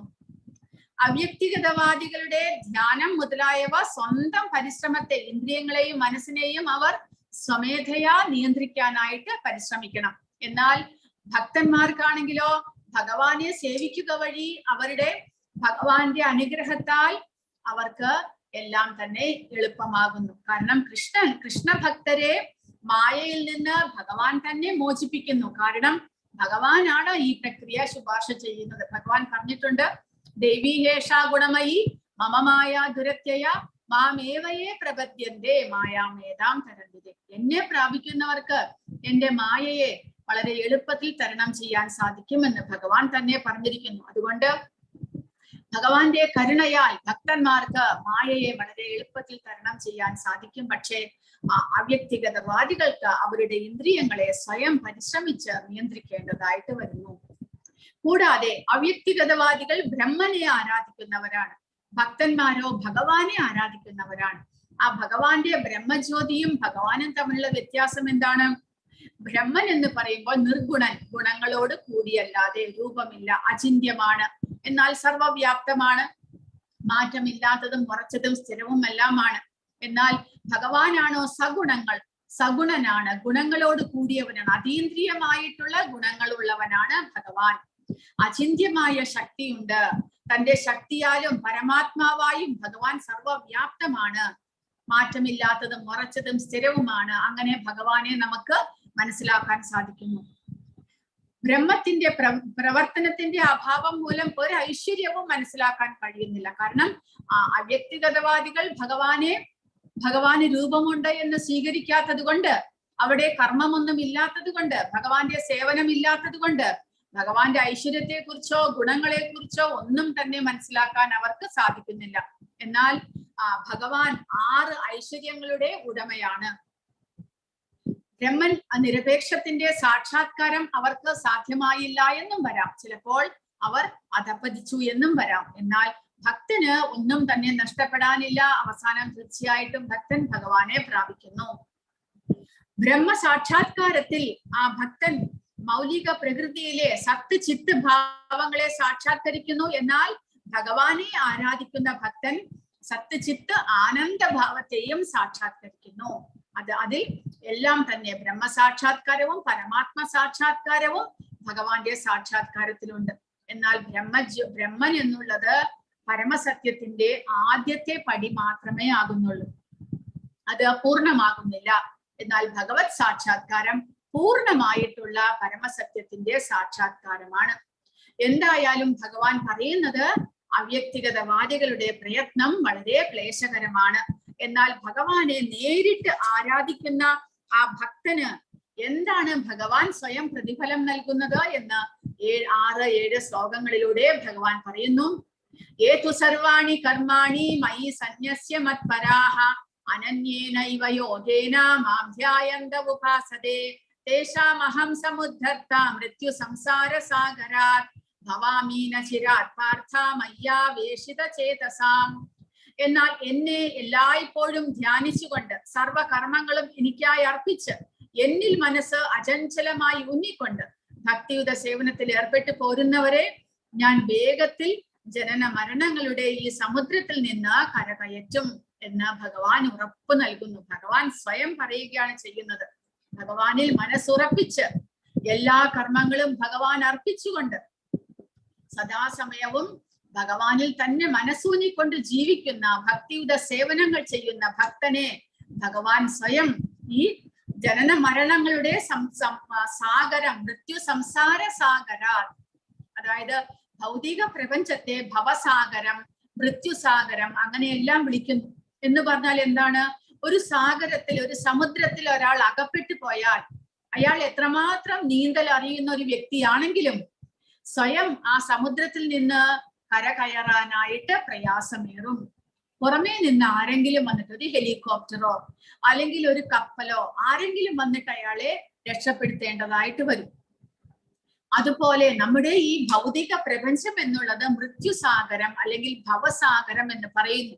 എല്ലായ്പ്പോഴും ജനന മരണങ്ങൾ മാത്രമുള്ള, ക്ലേശങ്ങൾ മാത്രമുള്ള, ദുരിതങ്ങൾ മാത്രമുള്ള ഒരു സാഗരം പോലെയാണ് ഈ ഭൗതിക പ്രപഞ്ചം. ആ സാഗരത്തിൽ അകപ്പെട്ടു പോയിരിക്കുന്നു നമ്മൾ. അതിൽ നിന്നുള്ള മോചനം എന്നുള്ളത് എങ്ങനെയാണ്? നമ്മുടെ ഗുരു, ആധ്യാത്മിക ഗുരു അല്ലെങ്കിൽ ഭഗവാൻ സ്വയം നമ്മളെ രക്ഷിക്കണം.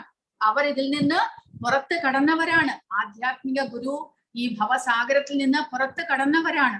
ആ ആധ്യാത്മിക ഗുരുവിന്റെ നിർദ്ദേശങ്ങൾ അനുസരിച്ച് നമ്മൾ ഭഗവാന്റെ ഭക്തിയുത സേവനങ്ങൾ ചെയ്തു വരുമ്പോൾ ഭഗവാന്റെ കരുണയാൽ ഭഗവാൻ പറയുന്നു, ഞാൻ സ്വയം അങ്ങനെയുള്ള ഭക്തന്മാരെ ഭവസാഗരത്തിൽ നിന്ന് രക്ഷിക്കും. അതിലും കൂടുതൽ ഉറപ്പ് നമുക്ക് ഇനി എവിടെ നിന്നും ലഭിക്കാനില്ല. ഭഗവാൻ സ്വയം പറയുകയാണ് ചെയ്യുന്നത്. മൃത്യു സംസാര സാഗരത്തിൽ നിന്ന് ഭഗവാൻ സ്വയം ഭക്തന്മാരെ രക്ഷിക്കുന്നു. വീണ്ടും ഒരു ജന്മമൃത്യു വരാതെ ഭഗവാൻ നമ്മളെ സൂക്ഷിക്കുന്നു. അപ്പോൾ അങ്ങനെ ഭഗവാന്റെ ആ വ്യക്തിഗത രൂപത്തെ ആരാധിക്കുന്നതിന്റെ ഗുണം അതാണ് ഭഗവാൻ ഇവിടെ പറയുന്നത്. അപ്പോൾ ഭക്തന്മാർ ഏറ്റവും ശ്രേഷ്ഠരാണ് എന്ന് ഇതിൽ നിന്ന് മനസ്സിലാക്കാം. കാരണം ഭക്തന്മാരെയാണ് ഭഗവാൻ രക്ഷിക്കുമെന്ന് പറഞ്ഞിട്ടുള്ളത്. അവ്യക്തിഗതവാദികൾ ഭഗവാന്റെ രൂപത്തെ ആരാധിക്കുന്നത് കൊണ്ട് അവരുടെ സ്വന്തം പ്രയത്നത്താൽ അവർ ബ്രഹ്മസാക്ഷാത്കാരം നേടണം. ഭഗവാൻ അവിടെ ഒന്നും തന്നെ ചെയ്യുന്നില്ല. എന്നാലോ ഭക്തന്മാരെ ഭഗവാൻ സ്വയം നേരിട്ട് രക്ഷിക്കുമെന്ന് ഭഗവാൻ ഉറപ്പ് തന്നിരിക്കുന്നു. അപ്പോൾ അതാണ് നമ്മൾ മനസ്സിലാക്കേണ്ടത്. ഇവിടെ പ്രഭുപാദ ഈ വ്യാഖ്യാനത്തിൽ പറഞ്ഞിട്ടുള്ളതും വായിച്ചിട്ട് നമുക്ക് അടുത്തത്തിലേക്ക് പോകാം. ഭഗവത് കൃപയാൽ താമസം വിന ഭൗതിക അസ്തിത്വത്തിൽ നിന്ന് മോചിതരാകുമെന്നതിനാൽ ഭക്തന്മാർ വളരെ ഭാഗ്യശാലികളാണ് എന്ന് ഇവിടെ വ്യക്തമായി പറഞ്ഞിട്ടുണ്ട്. ശുദ്ധമായ ഭക്തിയുത സേവനം നടത്തുന്ന ഒരാൾക്ക് ഈശ്വരന്റെ മഹിമ അതിശയവും വ്യക്തിഗത ആത്മാവിന്റെ ആശ്രിതത്വവും മനസ്സിലാകും. ഭഗവത് സേവനമാണ് അയാളുടെ കർത്തവ്യം. അത് നിർവഹിക്കാത്ത പക്ഷം മായയുടെ സേവനത്തിലായിരിക്കും ഏർപ്പെടേണ്ടി വരില്ല. അപ്പോൾ ജീവാത്മാവ് സദാസമയവും ഭഗവാന്റെ ആശ്രയത്തിലാണ് ഇരിക്കേണ്ടത്. അതാണ് ജീവാത്മാവിന്റെ ധർമ്മം, കർത്തവ്യം. അപ്പോൾ ജീവാത്മാവ് ഭഗവാന്റെ അംശമായതുകൊണ്ട് ജീവാത്മാവിന്റെ ധർമ്മം അല്ലെങ്കിൽ കർത്തവ്യം എന്നുള്ളത് ഭഗവാനെ സേവിക്കുക എന്നുള്ളതാണ്. അപ്പോൾ ഭഗവാന്റെ ആശ്രയമാണ് ജീവാത്മാവിന്റെ കർത്തവ്യം. അത് മനസ്സിലാക്കി മനുഷ്യ ശരീരത്തിൽ നമുക്ക് ചെയ്യാൻ സാധിക്കാവുന്ന പ്രക്രിയയാണത് ഭഗവാന്റെ സേവനം എന്നുള്ളത്.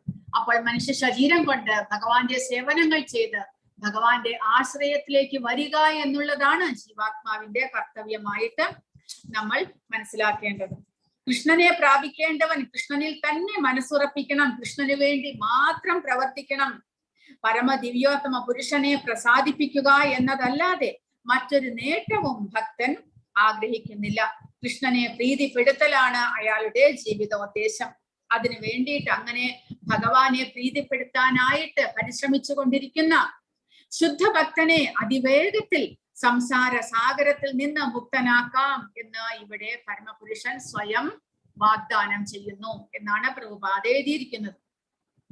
അല്ലാതെ നമ്മൾ 8ാമത്തെ അധ്യായത്തിലെല്ലാം കണ്ടത് യോഗം പരിശീലിക്കുന്ന ഭക്തൻ സ്വന്തം യോഗശക്തിയാൽ ഓംകാരം ഉരുവിട്ടുകൊണ്ട് ഭഗവാനെ ധ്യാനിച്ചുകൊണ്ട് പരിശ്രമിച്ചു കഴിഞ്ഞാൽ സ്വന്തം യോഗശക്തിയാൽ തന്റെ ജീവാത്മാവിനെ ഭഗവത് ധാമത്തിലേക്ക് കടത്താൻ സാധിക്കും എന്ന് പറയുന്നു. അത്രമാത്രം പുരോഗതി പ്രാപിക്കണം സ്വന്തം പരിശ്രമത്തിലാണെങ്കിൽ. പക്ഷെ ഇവിടെ ഭഗവാൻ പറയുന്നത്, ഞാൻ സ്വയം വന്നിട്ട് ഗരുഡന്റെ പുറത്തേറി ഭഗവാൻ സ്വയം വന്ന് അങ്ങനെയുള്ള ഒരു ഭക്തനെ ശുദ്ധ ഭക്തനെ ഭഗവാൻ കരകയറ്റുന്നു. അതിലും പരം നമുക്ക് ഭഗവാനിൽ നിന്ന് എന്താണ് ലഭിക്കാനുള്ളത്? ഭഗവാന്റെ അത്രമാത്രം കരുണ നമുക്ക് ലഭിക്കുന്നു ഒരു ഭക്തനായി കഴിഞ്ഞാൽ. അതുകൊണ്ട് നമ്മൾ സ്വയം ഇവിടെ നിന്ന് പുറത്തു കടക്കാനുള്ള പരിശ്രമം എന്നുള്ളത് ഭഗവാന്റെ ആരാധന മാത്രം നടത്തിയാൽ മതി. ബാക്കിയുള്ളതെല്ലാം തന്നെ ഭഗവാൻ നേരിട്ട് ചെയ്തു കൊള്ളുമെന്നാണ് ഭഗവാൻ പറയുന്നത്. അപ്പോൾ ഇവിടെ ഒരു ശിശു പൂർണ്ണമായും അച്ഛനമ്മമാരുടെ ചുമതലയിലാണ്. അതുകൊണ്ട് അതിന്റെ സ്ഥിതി സുരക്ഷിതവുമാണ്. അതുപോലെ ഒരു ഭക്തന് മറ്റ് ഗ്രഹങ്ങളിൽ പ്രവേശിക്കാൻ യോഗാഭ്യാസ പരിശീലനം ആവശ്യമില്ല. കാരുണ്യാതിരേകത്താൽ ഭഗവാൻ സ്വയം ഗരുഡ വാഹനത്തിലേറി വന്ന് അയാളെ ഭൗതികതയിൽ നിന്ന് മോചിപ്പിക്കും. അപ്പോൾ ഒരു കുട്ടി അച്ഛനമ്മമാരുടെ ഒപ്പമാണെങ്കിൽ എപ്പോഴും സുരക്ഷിതമായിരിക്കുന്നത് പോലെ ഭഗവാന്റെ ഭക്തിയുടെ സേവനങ്ങൾ ചെയ്തുകൊണ്ടിരിക്കുന്ന ഒരു ഭക്തൻ ഭഗവാന്റെ സംരക്ഷണത്തിൽ എപ്പോഴും സുരക്ഷിതനാണ്. ഭഗവാൻ എപ്പോഴും ആ ഭക്തനെ സുരക്ഷിതമായിരുത്തുവാനായിട്ട് പരിശ്രമിക്കുന്നു. അങ്ങനെ മരണസമയം അടുക്കുമ്പോൾ ഈ ഭൗതികതയിൽ നിന്ന് മോചിപ്പിക്കാനുള്ള പ്രയത്നവും ഭഗവാൻ തന്നെ ശ്രമിക്കുന്നു. അപ്പോൾ ആ സമയത്ത് നമുക്ക് ഭഗവാന്റെ ഓർമ്മ വരാനോ മനസ്സിൽ സ്മരിക്കാനോ എല്ലാം സാധിച്ചില്ലെങ്കിൽ കൂടെ നമ്മുടെ പരിശ്രമം വളരെയധികം പൂർണ്ണമായിരുന്നു എന്നുണ്ടെങ്കിൽ ഭഗവാൻ സ്വയം നമ്മളെ ഓർമ്മിപ്പിക്കാനുള്ള, കാരണം അദ്ദേഹം പരമാത്മാവായിട്ട് നമ്മുടെ ഹൃദയത്തിൽ വസിക്കുന്നുണ്ട്. അപ്പോൾ നമ്മുടെ നാവിൽ ഭഗവൻ നാമം വരുത്താനും നമ്മുടെ മനസ്സിൽ ഭഗവാന്റെ രൂപത്തെ ധ്യാനിപ്പിക്കാനും ഭഗവാൻ തന്നെ സ്വയം, അദ്ദേഹം തന്നെ അതിന് മുന്നിടുന്നതായിരിക്കും. അതാണ് ഭഗവാൻ ഇവിടെ പറയുന്നത്. ആ സംസാര സാഗരത്തിൽ നിന്ന് ഭഗവാൻ സ്വയം ഭക്തനെ മോചിപ്പിക്കുന്നു എന്ന്. അപ്പോൾ അതിനു വേണ്ടിയിട്ട് നമ്മൾ എന്താണ് ചെയ്യേണ്ടത്? ഇവിടെ പ്രഭുപാദ പറയുന്നത് സദാസമയവും ഹരേ കൃഷ്ണ കൃഷ്ണ കൃഷ്ണ ഹരേ ഹരേ, ഹരേ രാമ രാമ രാമ ഹരേ ഹരേ എന്ന് ഉരുവിടുന്നത് കൊണ്ട് തന്നെ ഭക്തന് എളുപ്പത്തിലും സുഖമായും പരമലക്ഷ്യം പ്രാപിക്കാൻ കഴിയും. വേറെ ഒരു പ്രക്രിയയും ചെയ്യേണ്ടതായിട്ടില്ല എന്ന്. സർവധർമാൻ പരിത്യജ്യ മാമേകം ശരണം പ്രജ അഹം ത്വാം സർവപാപേഭ്യോ മോക്ഷയിഷ്യാമി മാ ശുചഃ എന്ന് ഭഗവാൻ സ്വയം 18ാമത്തെ അധ്യായത്തിൽ പറഞ്ഞിട്ടുണ്ട്. ഭഗവാൻ സ്വയം നമ്മളെ രക്ഷിക്കുന്നു, നമ്മൾ ഭഗവാനെ പൂർണ്ണമായിട്ടും സമർപ്പണം ചെയ്തു കഴിഞ്ഞാൽ. അങ്ങനെയാണെങ്കിൽ ഇനി അടുത്ത ശ്ലോകം മുതൽക്ക് ഭഗവാൻ ഭക്തിയുടെ പുരോഗമന ഘട്ടങ്ങൾ, ഏറ്റവും ശ്രേഷ്ഠമായിട്ടുള്ള ഭക്തിയുടെ സേവനം ഏതാണ് എന്ന് ആദ്യം പറയുന്നു. പിന്നീട് അതിലും താഴെയുള്ള സേവനങ്ങൾ. അപ്പോൾ മനസ്സാണ് ഭഗവാൻ ആദ്യമായിട്ട് പറയുന്നത്. മനസ്സിൽ ഭഗവാനെ നമുക്ക് സ്മരിക്കാനുള്ള ശക്തി ഉണ്ടാകണം. മനസ്സും ബുദ്ധിയും ഭഗവാനിൽ അർപ്പിക്കുക. കാരണം മനസ്സിലാണ് പല ചിന്തകളും വരുന്നത്. അവസാന നിമിഷം മരണസമയത്ത് ഭഗവാന്റെ രൂപത്തെ നമുക്ക് മനസ്സിൽ ധ്യാനിക്കുവാനായിട്ട് സാധിക്കണം. അതിനു വേണ്ടിയിട്ട് മനസ്സിന് പരിശ്രമം കൊടുക്കണം, പരിശീലനം കൊടുക്കണം. അപ്പോൾ ആദ്യമായിട്ട് ഭഗവാൻ പറയുന്നത് ഭഗവാനിൽ മനസ്സുറപ്പിച്ച് ബുദ്ധിയെ വ്യാപരിപ്പിച്ച് ഭഗവാനിൽ വാഴുക. രണ്ടാമത്തെ നിലയാണ് കൃഷ്ണനെ ഓർക്കാനും നേടാനുമുള്ള ഒരാളുടെ ആഗ്രഹവും കഴിവും വർദ്ധിപ്പിക്കുന്നതിന് ഭക്തിയോഗയുടെ നിബന്ധനകൾ അനുഷ്ഠിക്കുക. മൂന്നാമത്തെ സ്റ്റെപ്പ് ഭഗവാൻ പറയുന്നത് നമ്മുടെ കർമ്മങ്ങളെല്ലാം ഭഗവാൻ അർപ്പിക്കുക. നമ്മുടെ കർമ്മഫലം ഭഗവാൻ അർപ്പിക്കുക. പിന്നീടോ ഏറ്റവും അവസാനമാണ് ജ്ഞാനാർജനവും ധ്യാനവും. അപ്പോൾ ആദ്യമായിട്ട് ഭഗവാൻ പറയുന്നത് അനന്യഭക്തി, ഒരിക്കലും താഴെ പതിക്കാൻ അവസരമില്ലാത്ത ഏറ്റവും ശ്രേഷ്ഠമായിട്ടുള്ള ഭക്തിയെ കുറിച്ചാണ് ഭഗവാൻ പറയുന്നത്. അനന്യഭക്തി. മയ്യേവ മന ആധത്സ്വ മയി ബുദ്ധിം നിവേശയ നിവശിഷ്യസി മയ്യേവ അധ ഊർധ്വം ന സംശയഃ. പരമദിവ്യോത്തമ പുരുഷനായ എന്നിൽ മനസ്സുറപ്പിച്ച് ബുദ്ധിയെ വ്യാപരിപ്പിക്കുക. അപ്രകാരം നീ എല്ലായ്പ്പോഴും എന്നിൽ തന്നെ വാഴും, സംശയമില്ല. അതായത് മനസ്സിൽ ഭഗവാനെ ഉറപ്പിക്കുക. ബുദ്ധി എങ്ങനെയാണ് ഭഗവാനിൽ വ്യാപരിപ്പിക്കുന്നത്? നമ്മുടെ ബുദ്ധി ഉപയോഗിച്ച് നമ്മൾ സ്വയം ഓരോ തീരുമാനം എടുക്കേണ്ട ആവശ്യമില്ല. ഭഗവാൻ കഴിഞ്ഞ അധ്യായത്തിൽ പറഞ്ഞു, 11ാമത്തെ അധ്യായത്തിൽ, ഭഗവാൻ എല്ലാ തീരുമാനങ്ങളും എടുത്തുകൊള്ളും. നമ്മൾ ഭഗവാന്റെ കയ്യിലെ ഒരു ഉപകരണം മാത്രമാകുക. അത് പ്രകാരം നമ്മൾ പ്രവർത്തിക്കുക. അല്ലാതെ നമ്മുടെ കഴിവ് ഉപയോഗിച്ച് ഞാൻ തീരുമാനമെടുക്കുന്നു, ഞാൻ ഇങ്ങനെയെല്ലാം ചെയ്യും, ഇങ്ങനെ ചെയ്താൽ അങ്ങനെ വരും, പ്ലാൻ ചെയ്യുന്നതെല്ലാം തന്നെ ഭഗവാൻ ചെയ്തുകൊള്ളും. നമ്മൾ ഭഗവാന്റെ പ്ലാനിനനുസരിച്ച് നീങ്ങുക. അതിനെന്ത് ചെയ്യണം? നമ്മൾ ശുദ്ധനായിട്ടുള്ള ഭക്തനാകാനായിട്ട് പരിശ്രമിക്കുക. ഭക്തിയുത സേവനം, അത് മാത്രമായിരിക്കണം നമ്മുടെ ലക്ഷ്യം. നമ്മുടെ കർത്തവ്യങ്ങൾ അനുഷ്ഠിക്കുകയും അതിനോടൊപ്പം ഭഗവാന്റെ സേവനങ്ങൾ പരിശുദ്ധമായ മനസ്സോടുകൂടി ആത്മാർത്ഥതയോടുകൂടി ചെയ്തുകൊണ്ട് വരികയാണെങ്കിൽ ഭഗവാൻ തന്നെ സ്വയം നമ്മളെ വഴികാട്ടുന്നു. അങ്ങനെ മനസ്സും ബുദ്ധിയും ഭഗവാനിൽ ഉറപ്പിക്കുക. അങ്ങനെയുള്ള ഒരു ജീവിതം നമ്മൾ നയിക്കുകയാണെങ്കിൽ സദാസമയവും ഭഗവാനിൽ തന്നെ വാഴുവാൻ സാധിക്കും. ഭഗവാനെ വിട്ടുള്ള ഒരു ജീവിതം നമുക്ക് തിരഞ്ഞെടുക്കേണ്ടതായിട്ട് വരില്ല എന്നാണ് ഭഗവാൻ പറയുന്നത്. കൃഷ്ണനെ കുറിച്ച് മാത്രം ചിന്തിച്ച് ഭക്തിയുത സേവനം അനുഷ്ഠിക്കുക. അതാണ് ശുദ്ധഭക്തി ഏറ്റവും ഉയർന്നത്. ഭഗവാനിൽ മനസ്സുറപ്പിക്കുക, ബുദ്ധിയെ വ്യാപരിപ്പിക്കുക. ഫലം എല്ലായ്പ്പോഴും ഭഗവാനിൽ തന്നെ വാഴുന്നു. അതിന് സാധ്യമായില്ലെങ്കിൽ അധചിത്തം സമാധാതും ന ശക്നോഷി മയി സ്ഥിരം അഭ്യാസയോഗേന തതോ മാമിച്ഛാപ്തും ധനഞ്ജയ. എന്നിൽ മനസ്സുറപ്പിച്ചു നിർത്താൻ നിനക്ക് കഴിയുന്നില്ലെങ്കിൽ ഭക്തിയോഗത്തിന്റെ നിബന്ധനകൾ അനുഷ്ഠിച്ചുകൊണ്ട് എന്നെ പ്രാപിക്കാനുള്ള ആഗ്രഹം വളർത്തുക. ഭക്തിയോഗത്തിന്റെ നിബന്ധനകൾ നവവിധ ഭക്തിയുത സേവനമുണ്ട്. ശ്രവണം, കീർത്തനം, സ്മരണം, അർച്ചനം, വന്ദനം, പാദസേവനം മുതലായിട്ടുള്ള നവവിധ ഭക്തിയുത സേവനങ്ങൾ, ഭഗവാനെ കുറിച്ച് നിരന്തരം കേൾക്കുക, ഭഗവാന്റെ നാമസങ്കീർത്തനങ്ങൾ, ഭഗവാന്റെ നാമജപങ്ങൾ, ഭഗവത്ഗീത, ഭാഗവതം മുതലായവ ദിവസവും വായിച്ച് മനസ്സിലാക്കാൻ ശ്രമിക്കുക. പിന്നെയോ സ്മരണം, ഭഗവാന്റെ ലീലകളെ കുറിച്ച് നിരന്തരം സ്മരിക്കുക. പാദസേവനം, ഭഗവാന്റെ പൂജകളും എല്ലാം ചെയ്യുക. ഭഗവാന് നിവേദ്യം അർപ്പിച്ച് പ്രസാദമായിട്ട് നമ്മൾ ഭക്ഷിക്കുക. ഭഗവാന്റെ ഭക്തന്മാരെ ആദരിക്കുക. അങ്ങനെ ഭക്തിയുത സേവനങ്ങൾ ചെയ്ത് അതിന്റെ നിബന്ധനകളെല്ലാം അനുഷ്ഠിച്ചുകൊണ്ട് സേവനങ്ങൾ ചെയ്ത് ശുദ്ധ ഭക്തിയിലേക്ക് ഉയരുവാനായിട്ട് നമ്മൾ പരിശ്രമിക്കുക. അതാണ് ഭഗവാൻ രണ്ടാമത്തെ വഴിയായിട്ട് പറയുന്നത്. ഭക്തിയുത സേവനത്തിൽ ഏർപ്പെടുക, ഭക്തിയോഗത്തിന് വേണ്ടുന്ന നിബന്ധനകൾ അനുഷ്ഠിക്കുക, ഭഗവാനെ പ്രാപിക്കാനുള്ള ആഗ്രഹം വളർത്തുക. അതാണ് എങ്ങനെയാണ് കൃഷ്ണനോടുള്ള ആസക്തി വളർത്തിയെടുക്കേണ്ടത്? ശുദ്ധ പ്രേമത്തിന്റെ ആ ഘട്ടം എങ്ങനെ നേടാം?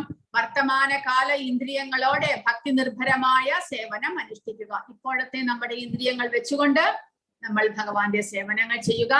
അതിന്റെ നിബന്ധനകൾ എങ്ങനെ പാലിക്കാം? ഗുരു നമുക്ക് മാർഗനിർദ്ദേശം തരുന്നു. എന്തൊക്കെയാണ് നിബന്ധനകൾ എന്ന് നമുക്ക് എങ്ങനെ മനസ്സിലാക്കാൻ സാധിക്കും? അവിടെയാണ് ഗുരുവിന്റെ പ്രാധാന്യം. നമ്മൾ ശ്രവണം എന്നുള്ളത് അതാണ്. ശ്രവണത്തിലൂടെ നമ്മൾ കേട്ട് മനസ്സിലാക്കുക. ഗുരുവിന്റെ നിർദ്ദേശങ്ങളെ നമ്മൾ കേട്ട് മനസ്സിലാക്കണം. ഗുരുവ് എന്ത് പറഞ്ഞിരിക്കുന്നുവോ അത് മുഴുവനും അതേപടി നമ്മൾ നിബന്ധനകളോട് അനുസരിക്കുകയാണെങ്കിൽ ഭക്തിയിലേക്ക് ഉയരുവാൻ സാധിക്കും. ഇനി യോഗ്യത എന്തെങ്കിലും ഉണ്ടോ ഭക്തിയുത സേവനങ്ങൾ ചെയ്യാനായിട്ട്? ആർക്കെല്ലാം സാധിക്കും? എനിക്ക് സാധിക്കുമെന്ന് സംശയമുണ്ടെങ്കിൽ ഒരു യോഗ്യതയും ഇല്ല. എല്ലാവർക്കും ചെയ്യാവുന്നതാണ്. കാരണം എല്ലാവരും ജീവാത്മാക്കളാണ്, ഭഗവതംശമാണ്. അപ്പോൾ എല്ലാവർക്കും ഭഗവാന്റെ ഭക്തിയിലേക്ക് ഉയരുവാനുള്ള യോഗ്യതയുണ്ട്. എല്ലാവർക്കും അതിനുള്ള കഴിവുണ്ട്. എല്ലാവരും അത് ചെയ്തിരിക്കണം. അത് നമ്മുടെ ധർമ്മമാണ്. ഭഗവാൻ നമ്മുടെ എല്ലാവരുടെയും പിതാവായതുകൊണ്ട് ഭഗവാന്റെ ധാമത്തിലേക്ക് പോകാനുള്ള എല്ലാവർക്കുമുള്ള അവസരമാണുള്ളത്. അതുകൊണ്ട് യോഗ്യതയൊന്നും തന്നെയില്ല, എല്ലാവർക്കും പരിശീലിക്കാം. വിജയം ഉറപ്പാണോ? ഭഗവാന്റെ പ്രേമത്തിലേക്ക് എത്തിക്കും എന്നുള്ള ഉറപ്പുണ്ട്. അപ്പോൾ ഒരു ഗുരുവിന്റെ നിർദ്ദേശം അനുസരിച്ച് ഭഗവാന്റെ ഭക്തിയുത സേവനങ്ങൾ ചെയ്ത് പരിശുദ്ധ ഭക്തിയിലേക്ക് ഉയരുവാനായിട്ട് നമ്മൾ ശ്രമിക്കുക. അതാണ് രണ്ടാമത്തെ വഴി. മൂന്നാമത്തെ വഴി നിഷ്കാമ കർമ്മയോഗം. അതിന്റെ ഫലം ഇച്ഛിക്കാതെ ഭഗവാന് വേണ്ടിയിട്ട് കർമ്മങ്ങൾ ചെയ്യുക.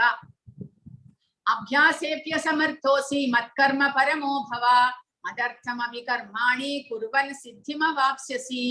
ഭക്തിയോഗത്തിന് വേണ്ടുന്ന നിബന്ധനകൾ അനുസരിക്കാൻ നിനക്ക് കഴിവില്ല എങ്കിൽ എനിക്കായി പ്രവർത്തിക്കുന്നത് കൊണ്ട് നിനക്ക് പരിപൂർണതയിലേക്ക് എത്തുവാൻ സാധിക്കും. ഭഗവാന് വേണ്ടി കർമ്മങ്ങൾ ചെയ്യുക. അപ്പോൾ ഭഗവാന് വേണ്ടി എന്താണ് കർമ്മം ചെയ്യാനുള്ളത്? ഭഗവാൻ ആധ്യാത്മിക ലോകത്തിരിക്കുന്നു. നമുക്കിവിടെ ഭഗവാന് വേണ്ടി എന്ത് കർമ്മങ്ങൾ ചെയ്യാനുണ്ട്? ഒരുപാട് കർമ്മങ്ങൾ ചെയ്യാനുണ്ട്. കാരണം പ്രധാനമായിട്ട് ഭഗവാന്റെ ഉപദേശങ്ങളെ മറ്റുള്ളവരിലേക്ക് എത്തിക്കുവാനായിട്ട് നമുക്ക് പരിശ്രമിക്കാം. ബുക്ക് ഡിസ്ട്രിബ്യൂഷൻ ചെയ്യുക, ഭഗവത്ഗീത പ്രചരിപ്പിക്കുക, ഭഗവത്ഗീത നമ്മൾ എല്ലാവർക്കും പറഞ്ഞു കൊടുക്കുക. അല്ലെങ്കിലോ അതൊന്നും ചെയ്യാൻ എനിക്ക് കഴിവില്ല, എനിക്ക് അത്രമാത്രം നോളജ് ഇല്ല എന്ന് പറയുകയാണെങ്കിൽ ഭക്തന്മാരുണ്ട് ഈ പ്രചാരണത്തിന് ഇറങ്ങിയിട്ടുള്ളവർ, അവരെ സഹായിക്കുക. ഫിസിക്കലായിട്ട് സഹായിക്കാം, അല്ലെങ്കിൽ ഫിനാൻഷ്യലായിട്ട് സഹായിക്കാം. ഭഗവാന്റെ അമ്പലം പണിയുന്നവരുണ്ട്, അമ്പലത്തിന് എന്തെങ്കിലും നമുക്ക് സഹായിക്കാൻ സാധിക്കും. നമ്മുടെ കർമ്മഫലം അങ്ങനെ നമുക്ക് ഇല്ലാതാക്കാൻ സാധിക്കും. അങ്ങനെ പല വിധത്തിലുള്ള സേവനങ്ങൾ ഭഗവാന് വേണ്ടിയിട്ട് നമുക്ക് ചെയ്യാൻ സാധിക്കും. അപ്പോൾ അതെന്തൊക്കെയാണ്? ഭഗവാന് വേണ്ടി എങ്ങനെ പ്രവർത്തിക്കണം? കൃഷ്ണാവബോധം പ്രചരിപ്പിക്കാൻ സൗമനസ്യം ഉണ്ടാകണം എന്നാണ് പ്രഭുപാദ പറഞ്ഞിരിക്കുന്നത്.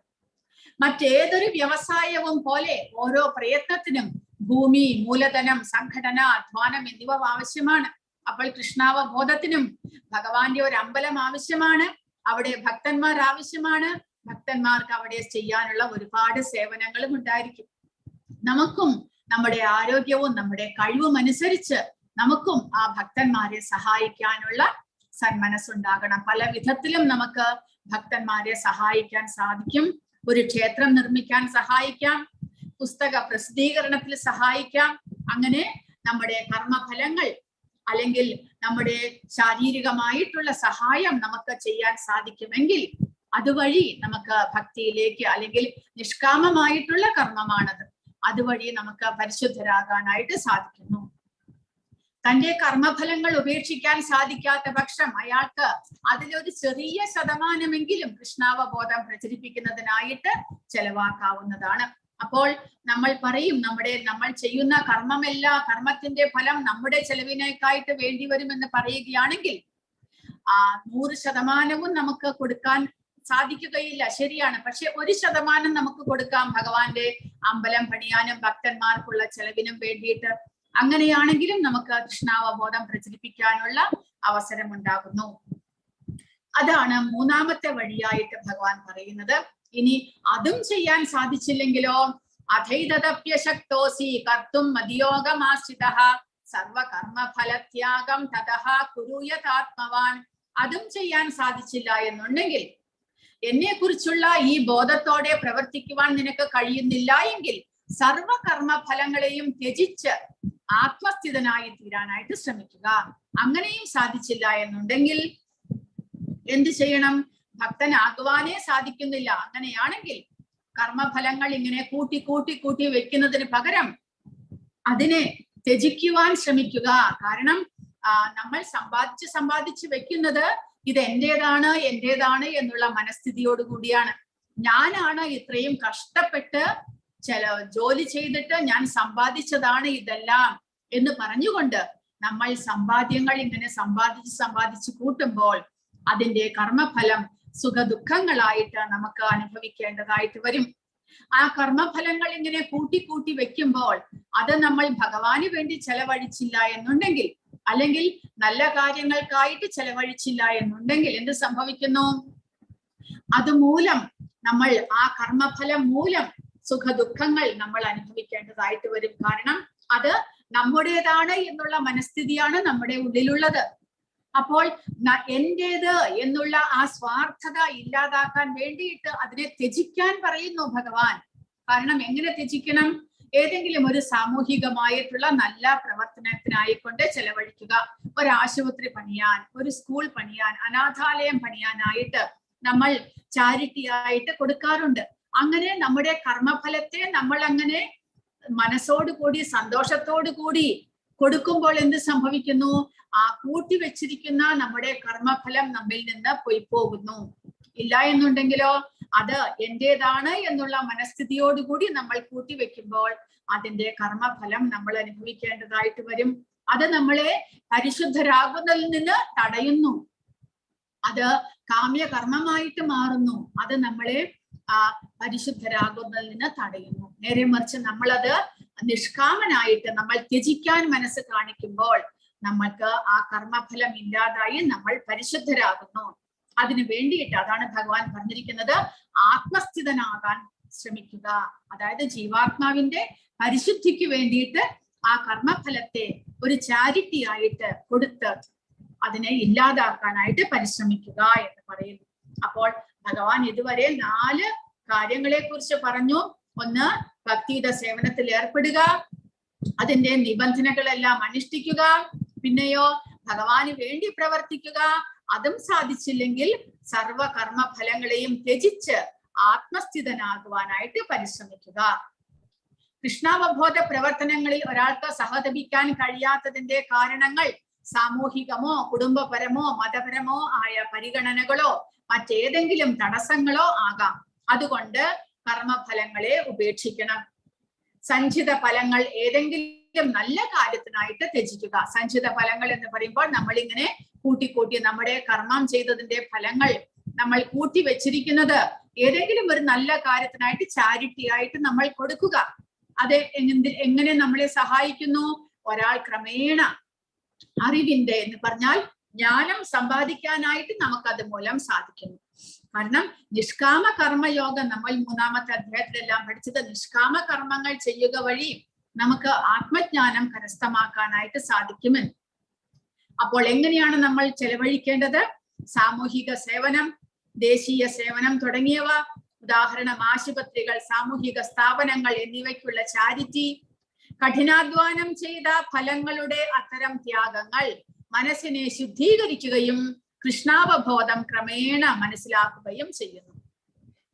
അപ്പോൾ കൃഷ്ണാവബോധത്തിലേക്ക് ഉയരാത്തത് കൊണ്ടാണ് അങ്ങനെയുള്ള വ്യക്തികൾക്ക് ഈ മുൻപ് പറഞ്ഞ 4 കാര്യങ്ങൾ ചെയ്യാൻ സാധിക്കാതെ വരുന്നത്. അതുകൊണ്ട് ഭഗവാൻ ഇവിടെ പറയുന്നു, നിങ്ങളുടെ കർമ്മഫലത്തെ നിങ്ങൾ ഉപേക്ഷിക്കാതെ നിങ്ങൾക്ക് പരിശുദ്ധരാകാനോ ആത്മജ്ഞാനം ലഭിക്കാനോ സാധ്യമല്ല. കർമ്മഫലം കൂട്ടി വെച്ചു കഴിഞ്ഞാൽ ഒരിക്കലും അതിൽ നിന്നുള്ള മോചനം നമുക്ക് സാധ്യമല്ല. അതുകൊണ്ട് നിങ്ങൾ അങ്ങനെയെങ്കിലും ചെയ്യൂ. ഭഗവാന് വേണ്ടി കർമ്മം ചെയ്യാൻ മനസ്സ് വരുന്നില്ല, ശരി, സമൂഹത്തിന് വേണ്ടിയിട്ട് ത്യജിക്കാനായിട്ടുള്ള മനസ്സുണ്ടാകണം. അങ്ങനെയാണെങ്കിലും പരിശുദ്ധരായിട്ട് ഭഗവാനെ കുറിച്ചുള്ള അറിവ് സമ്പാദിക്കാനായിട്ട് സാധിക്കും. ശ്രേയോ ഹി ജ്ഞാനം അഭ്യാസ ജ്ഞാനാധ്യാനം വിശിഷ്യതേ ധ്യാനാത് കർമ്മ ഫലത്യാഗാശാന്തിരനന്തരം. അതും ചെയ്യാൻ സാധ്യമല്ല, കർമ്മഫലം ഉപേക്ഷിക്കാൻ സാധ്യമല്ല എന്ന് പറയുകയാണെങ്കിൽ ഭഗവാൻ പറയുന്നു, ജ്ഞാനാർജനത്തിന് ശ്രമിക്കുക. വേദ പഠനങ്ങൾ ചെയ്ത് ഭഗവത്ഗീത, ഭാഗവതം മുതലായവ വായിച്ച് ജ്ഞാനം സമ്പാദിക്കാൻ ശ്രമിക്കുക. അതിൽ നിന്ന് ധ്യാനത്തിലേക്ക്, ഭഗവാന്റെ ധ്യാനത്തിലേക്ക് നമുക്ക് ഉയരാം. അതിൽ നിന്ന് ഭഗവാനെ കുറിച്ച് നമുക്ക് മനസ്സിലാക്കാൻ കഴിഞ്ഞു കഴിഞ്ഞാൽ നമ്മുടേതെല്ലാം ത്യജിക്കാനുള്ള മനസ്ഥിതി നമുക്കുണ്ടാകും. അത് പടിപടിയായിട്ടുള്ള ഉയർച്ചയാണ് ഭഗവാൻ ഇവിടെ പറയുന്നത്. ആദ്യം ജ്ഞാനം സമ്പാദിക്കുക. ജ്ഞാനത്തിലൂടെ ഭഗവാനെ മനസ്സിലാക്കി ഭഗവാനെ മനസ്സിൽ ധ്യാനിക്കാൻ പരിശ്രമിക്കുക. ആ ധ്യാനത്തിലൂടെ നമുക്ക് പരിശുദ്ധരായി നമ്മുടേതെല്ലാം നമുക്ക് ഉപേക്ഷിക്കാനുള്ള മനസ്സുണ്ടാകും. അങ്ങനെ ഉപേക്ഷിച്ചു കഴിഞ്ഞാലോ മനഃശാന്തി ലഭിക്കും എന്നാണ് ഭഗവാൻ പറയുന്നത്. കാരണം ആ കർമ്മഫലങ്ങളാണ് നമുക്ക് അശാന്തി നൽകുന്നത്. അതിനെയെല്ലാം നമ്മുടേതായിട്ട് നമ്മൾ കരുതി കൂട്ടിവെക്കുന്നത് ആ ജീവാത്മാവിനെ ഇവിടെ ബന്ധനത്തിലാക്കുന്നു. എന്നാൽ ആ കർമ്മഫലങ്ങളെല്ലാം ഇല്ലാതാകുന്നത് വഴി ജീവാത്മാവ് സ്വതന്ത്രനാകുന്നു, മനഃശാന്തി ലഭിക്കുന്നു എന്നാണ് ഭഗവാൻ പറയുന്നത്. അപ്പോൾ ത്യാഗം എന്നുള്ളത് വളരെയധികം ശ്രേഷ്ഠമാണ് എന്ന് നമ്മൾ മനസ്സിലാക്കണം. ജ്ഞാനാർജനവും ധ്യാനവും കർമ്മഫലത്യാഗവും. ഒന്നാമത്തെ വഴി ഭഗവാൻ പറഞ്ഞത് മനസ്സ് കൃഷ്ണനിൽ ഉറപ്പിക്കുക. രണ്ടാമത്തേത് ഭക്തിയോഗം, നിബന്ധനകൾ അനുഷ്ഠിച്ചുകൊണ്ടുള്ള ഭക്തിയുത സേവനങ്ങൾ. അത് ഭഗവാനിൽ ദിവ്യ പ്രേമത്തോടെ യഥാർത്ഥമായ ആസക്തി വളർത്താനായിട്ട് നമുക്ക് സാധിക്കും. സാധനാ ഭക്തിയുടെ നിബന്ധനകൾ അനുഷ്ഠിക്കുക. അല്ലെങ്കിൽ നാലാമത്തേത് കൃഷ്ണന് വേണ്ടി പ്രവർത്തിക്കുക. കൃഷ്ണന് വേണ്ടി പ്രവർത്തിക്കാൻ സാധിക്കുന്നില്ലെങ്കിലോ ജ്ഞാനാർജനം, ബ്രഹ്മജ്ഞാനം, ആത്മാവിനെ കുറിച്ചുള്ള അറിവ് സമ്പാദിക്കാൻ ശ്രമിക്കുക. ജ്ഞാനത്തിന്റെ ഫലമായിട്ട് നമുക്ക് നമ്മുടെ മൂല സ്വരൂപത്തെ അറിയുവാൻ സാധിക്കുന്നു. ആ ജ്ഞാനം ഭഗവാന്റെ ധ്യാനത്തിലേക്ക് വഴിതെളിയിക്കുന്നു. അങ്ങനെ ഭഗവാനെ സാക്ഷാത്കരിക്കാൻ സാധിക്കും. അതുവഴി നമുക്ക് എല്ലാത്തിനെയും ഉപേക്ഷിക്കാനുള്ള മനസ്ഥിതി ഉണ്ടാകുന്നു, ത്യാഗം ചെയ്യാനുള്ള മനസ്ഥിതി ഉണ്ടാകുന്നു. എന്തുകൊണ്ടാണ് ധ്യാനത്തെക്കാൾ വിശിഷ്ടം കർമ്മഫലത്തെ ത്യജിക്കുന്നതാണ് എന്ന് ഭഗവാൻ വിശേഷിപ്പിച്ചത്? കാരണം യോഗ ഗോവണിയിൽ കർമ്മയോഗം ഏറ്റവും താഴ്ന്നതാണെങ്കിലും അത് ധ്യാനത്തെക്കാൾ മികച്ചതാണ് എന്ന് കൃഷ്ണൻ പറയുന്നു. കാരണം ഇത് കൂടുതൽ പ്രായോഗികമാണ്. കാരണം കർമ്മം ചെയ്ത് കർമ്മത്തിന്റെ ഫലം ഉപേക്ഷിക്കുക എന്നുള്ളത് വളരെ പ്രായോഗികമാണ്. എന്നാൽ ജ്ഞാനം സമ്പാദിച്ച് അതുവഴി ധ്യാനത്തിലൂടെ എല്ലാം കടക്കുക എന്നുള്ളത് വളരെ അപ്രായോഗികമാണ്. ഈ സമയത്ത് ഒട്ടും തന്നെ പ്രായോഗികമല്ല. അപ്പോൾ ധ്യാനത്തെക്കാൾ വിശിഷ്ടം കർമ്മഫലത്തെ ത്യജിക്കുന്നതാണ് എന്ന് ഇവിടെ പറയുകയാണ്. അപ്പോൾ പടിപടിയായിട്ടുള്ള ഉയർച്ചയെ കുറിച്ചിട്ടാണ് ഭഗവാൻ ഇവിടെ പറയുന്നത്. ഭക്തിയുടെ പുരോഗമന ഘട്ടങ്ങൾ, അത് മുകളിൽ നിന്ന് താഴേക്കുള്ള വഴിയാണ് ഭഗവാൻ പറയുന്നത്. ഏറ്റവും ശ്രേഷ്ഠമായിട്ടുള്ളത് മനസ്സ് കൃഷ്ണനിൽ ഉറപ്പിച്ച് കൃഷ്ണനുമായുള്ള സമ്പർക്കത്തിൽ ജീവിക്കുക. രണ്ടാമത്തേത് സാധനാഭക്തി, ഭക്തിയുടെ സേവനത്തിലൂടെ ഭഗവാനെ പ്രാപിക്കാനുള്ള ആഗ്രഹം വളർത്തുക. മൂന്നാമത്തേത് കൃഷ്ണന് വേണ്ടി പ്രവർത്തിക്കുക, ഭക്തിയുടെ സേവനങ്ങൾ ചെയ്യുക. നമ്മുടെ ശാരീരികവും പിന്നെ ഫിനാൻഷ്യലുമായിട്ടുള്ള സേവനങ്ങളിലൂടെ ഭഗവാന്റെ ഭക്തന്മാരെയും ഭഗവാനെയും സേവിക്കാനായിട്ട് ശ്രമിക്കുക. അതും സാധിച്ചില്ലെങ്കിൽ പരിത്യാഗം, ജ്ഞാനാർജനം, ധ്യാനം, ശുദ്ധീകരണം. ഇതുവഴി നമുക്ക് മനസ്സും ഇന്ദ്രിയങ്ങളും ശുദ്ധീകരിക്കാനും സമാധാനം ലഭിക്കാനും ക്രമേണ ആത്മജ്ഞാനത്തിലേക്ക് നമുക്ക് ഉയരാനും സാധിക്കുന്നു. ഇത്രയുമാണ് ഭഗവാൻ പറഞ്ഞത്. ഇനി ഒരു 10 മിനിറ്റും കൂടെ ഈ അധ്യായം അപ്പോൾ ഇന്നത്തേടെ അവസാനിപ്പിക്കാൻ സാധിക്കും. അപ്പോൾ ഇനി ഭഗവാൻ പറയുന്നത് അങ്ങനെയുള്ള ശുദ്ധ ഭക്തിയിലേക്ക് ഉയർന്ന ഒരു ഭക്തൻ ഭഗവാന് വളരെയധികം പ്രിയപ്പെട്ടവനാണ് എന്ന്. കാരണം ആ ഭക്തനിൽ ദൈവികമായിട്ടുള്ള ഗുണങ്ങൾ വളർന്നു വരുന്നു. അതെല്ലാം സ്വാഭാവികമാണ്. വാസുദേവേ ഭഗവതി ഭക്തിയോഗ പ്രയോജിത ജനയതി ആശു വൈരാഗ്യം ജ്ഞാനം ചയ തഹൈതുകം. ഭക്തിയുടെ രണ്ട് പ്രൊഡക്റ്റ് ആണ് ജ്ഞാനവും വൈരാഗ്യവും. ഭൗതികതയോടുള്ള വൈരാഗ്യവും ആത്മീയ ജ്ഞാനവും നമുക്ക് ഭക്തിയുടെ സേവനങ്ങൾ ചെയ്യുന്നത് കൊണ്ട് സ്വാഭാവികമായിട്ട് തന്നെ ലഭിക്കുന്നു. നമ്മൾ വേറെ പ്രയത്നം ചെയ്യേണ്ട ആവശ്യമില്ല. ഭഗവാന്റെ കൃഷ്ണാവബോധത്തിലുള്ള ഭക്തിയുത സേവനങ്ങൾ ചെയ്യുക വഴി തന്നെ ഭൗതികമായിട്ടുള്ള എല്ലാ പ്രവർത്തനങ്ങളോടും വസ്തുക്കളോടും എല്ലാം തന്നെ വൈരാഗ്യം നമ്മുടെ ഉള്ളിൽ സ്വാഭാവികമായിട്ട് തന്നെ വളർന്നു വരുന്നു. അതിനോടൊപ്പം നമ്മൾ പരിശുദ്ധരാകുകയും ഭഗവാനെ കുറിച്ചുള്ള ജ്ഞാനം നമുക്ക് കരസ്ഥമാക്കാനും സാധിക്കുന്നു. അങ്ങനെ വരുമ്പോൾ ഭൗതികമായിട്ടുള്ള ചീത്ത ഗുണങ്ങളെല്ലാം തന്നെ നീങ്ങി നമ്മുടെ ഉള്ളിൽ ആത്മീയമായിട്ടുള്ള ദൈവികമായിട്ടുള്ള ഗുണങ്ങൾ വളർന്നു വരുന്നു. അതേതൊക്കെയാണ് ആ ഗുണങ്ങൾ? ആ ഗുണങ്ങളുള്ള ഭക്തനെ ഭഗവാന് വളരെയധികം ഇഷ്ടമാണ്, പ്രിയങ്കരനാണ് എന്ന് പറയുന്നു. ഏതൊക്കെയാണ് ആ ഗുണങ്ങൾ ഭക്തനിൽ വളർന്നു വരുന്നത്? മാത്സര്യം കൂടാതെ സർവജീവസത്തകൾക്കും സുഹൃത്തായി, ഒന്നിലും അവകാശബോധവും അഹങ്കാരവും ഇല്ലാതെ സുഖ ദുഃഖങ്ങളിൽ സമനില കൈക്കൊണ്ട് ക്ഷമാശാലിയായും സദാ സംതൃപ്തനായും നിയന്ത്രിത ആത്മാവായും മനസ്സും ബുദ്ധിയും എന്നിൽ ഉറപ്പിച്ച് ദൃഢനിശ്ചയത്തോടെ ഭക്തിയുടെ സേവനം അനുഷ്ഠിക്കുന്ന എന്റെ ഭക്തൻ എനിക്ക് ഏറ്റവും പ്രിയങ്കരനാണ് എന്നാണ് ഭഗവാൻ പറയുന്നത്. ഏതൊക്കെയാണ് അപ്പോൾ ഇവിടെ പറയുന്നത്? അങ്ങനെയുള്ള ഗുണങ്ങൾ ഭക്തനിൽ വളർന്നു വരുന്നത് എങ്ങനെയാണ്? ഏതൊക്കെയാണ് ഗുണങ്ങൾ? മയ്യർപ്പിത മനോബുദ്ധിർ യഥാത്മാ, നിയന്ത്രിത ആത്മാവായി ആധ്യാത്മിക ഗുരുവിൽ നിന്ന് ലഭിച്ച ഉപദേശങ്ങളിൽ ഉറച്ചു നിൽക്കുന്നത് കൊണ്ട് ഒരു തികഞ്ഞ ഭക്തനായിട്ട് തീരാനായിട്ട് സാധിക്കുന്നു. സഹിഷ്ണുത, ഒരു സാഹചര്യത്തിലും അവൻ ഒരിക്കലും അസ്വസ്ഥനല്ല എന്ന് പറയുന്നു. അസൂയയില്ലാത്ത, എല്ലാവരോടും അവന്റെ ശത്രുവിനോട് പോലും ദയ കാണിക്കുന്ന, സന്തുഷ്ട, സംതൃപ്തി, ഭഗവാന്റെ കൃപയാൽ എന്തെങ്കിലും നേടാൻ അമിതമായി പരിശ്രമിക്കരുത്. എന്താണോ ലഭിച്ചത് അതിൽ സന്തുഷ്ടനായിട്ടിരിക്കുന്നു. നിർമ്മമോ, നിസ്വാർത്ഥനായിട്ട്, ദൃഢനിശ്ചയത്തോടുകൂടി ഒരു സാഹചര്യത്തിലും ഒരിക്കലും അസ്വസ്ഥനാകുന്നില്ല. അങ്ങനെയുള്ള ഭക്തൻ ഭഗവാന് വളരെ പ്രിയപ്പെട്ടവനാണ് എന്ന്. കൂടാതെ ഇവിടെ പ്രഭുപാദ പറയുന്നത് ഭാഗവതത്തിലെ ഒരു ശ്ലോകമാണ്, തത്തേനു കമ്പ. ഇവിടെ ഭാഗവതത്തിൽ നമ്മുടെ ബ്രഹ്മദേവൻ പറയുന്നത് ആ ശ്ലോകമാണത്. തത്തേനു കമ്പാം സുസമീക്ഷമാണോ ഭുഞ്ചാന ഏവാത്മ കൃതം വിഭാഗം നമസ്തേ ജീവേതയോ മുക്തി പദേ സധായ ഭാഗ്. അതായത് ഒരു ഭക്തൻ തനിക്ക് വരുന്ന ക്ലേശങ്ങളെ എല്ലാം തന്നെ എങ്ങനെയാണ് സ്വീകരിക്കുന്നത്? നമ്മൾ വിചാരിക്കും, സാധാരണ ഒരാൾ വിചാരിക്കുന്നത്, ഞാൻ ഈ ജന്മത്തിൽ ഒരു തെറ്റും ചെയ്തിട്ടില്ല, എന്നിട്ടും എന്തുമാത്രം കഷ്ടപ്പാടുകളാണ് എനിക്ക് ഭഗവാൻ തരുന്നത്.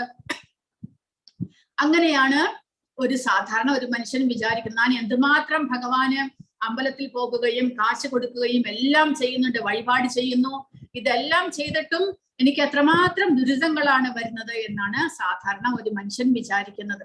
എന്നാൽ ഒരു ഭക്തൻ എന്താണ് വിചാരിക്കുന്നത്?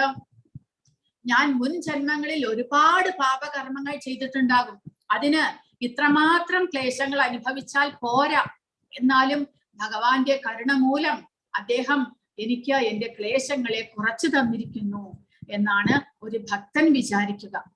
അപ്പോൾ ബ്രഹ്മാവ് പറയുന്നത്, അങ്ങയുടെ അകാരണമായ കാരുണ്യം അവനിൽ ചൊരിയാൻ ആത്മാർത്ഥമായി കാത്തിരിക്കുകയും തന്റെ മുൻകാല ദുഷ്പ്രവർത്തികളുടെ പ്രതികരണങ്ങൾ സഹിക്കുകയും ഹൃദയം കൊണ്ടും വാക്കുകൊണ്ടും ശരീരം കൊണ്ടും അങ്ങേക്ക് ആദരവോടെ പ്രണാമം അർപ്പിക്കുകയും ചെയ്യുന്നവൻ തീർച്ചയായും മോചനത്തിന് അർഹനാണ്.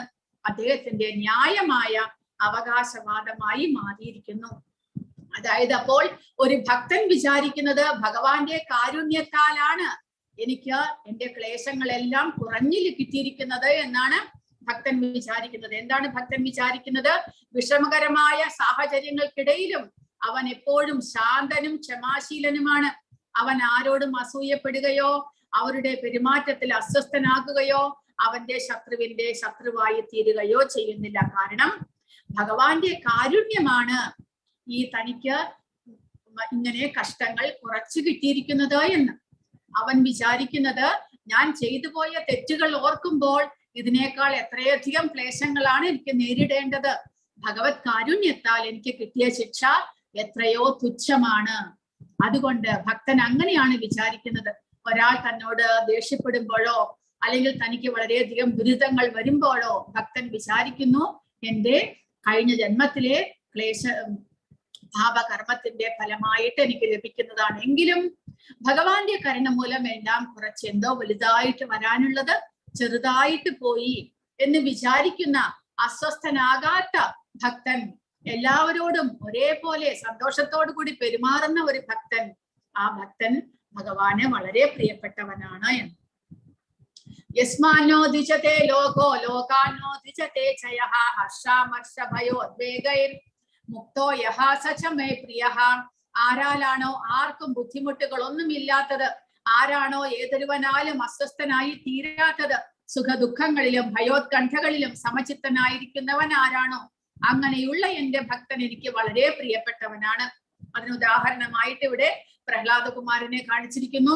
പ്രഹ്ലാദകുമാരന്റെ അച്ഛൻ വളരെയധികം പ്രയത്നിച്ചു അദ്ദേഹം ആ പ്രഹ്ലാദനെ വധിക്കുവാനായിട്ട്. അതിനുവേണ്ടി ഒരുപാട് ക്രൂരകൃത്യങ്ങളെല്ലാം ചെയ്തു. എങ്കിലും അദ്ദേഹം ഒരിക്കൽ പോലും തന്റെ അച്ഛനോട് ദേഷ്യം കാണിക്കുകയോ കുറ്റപ്പെടുത്തുകയോ മറ്റുള്ളവരുടെ അച്ഛനെ കുറിച്ച് പരാതി പറയുകയോ ഭഗവാനോട് തന്റെ വിഷമങ്ങളെ കുറിച്ച് പറയുകയോ ഒന്നും തന്നെയില്ല. എല്ലാം തന്നെ സന്തോഷമായിട്ട് സഹിക്കുകയും ഭഗവാന്റെ കാരുണ്യത്താൽ ജീവിക്കുകയും ചെയ്തു. അങ്ങനെ മറ്റുള്ളവരാൽ അസ്വസ്ഥനാകുന്നില്ല.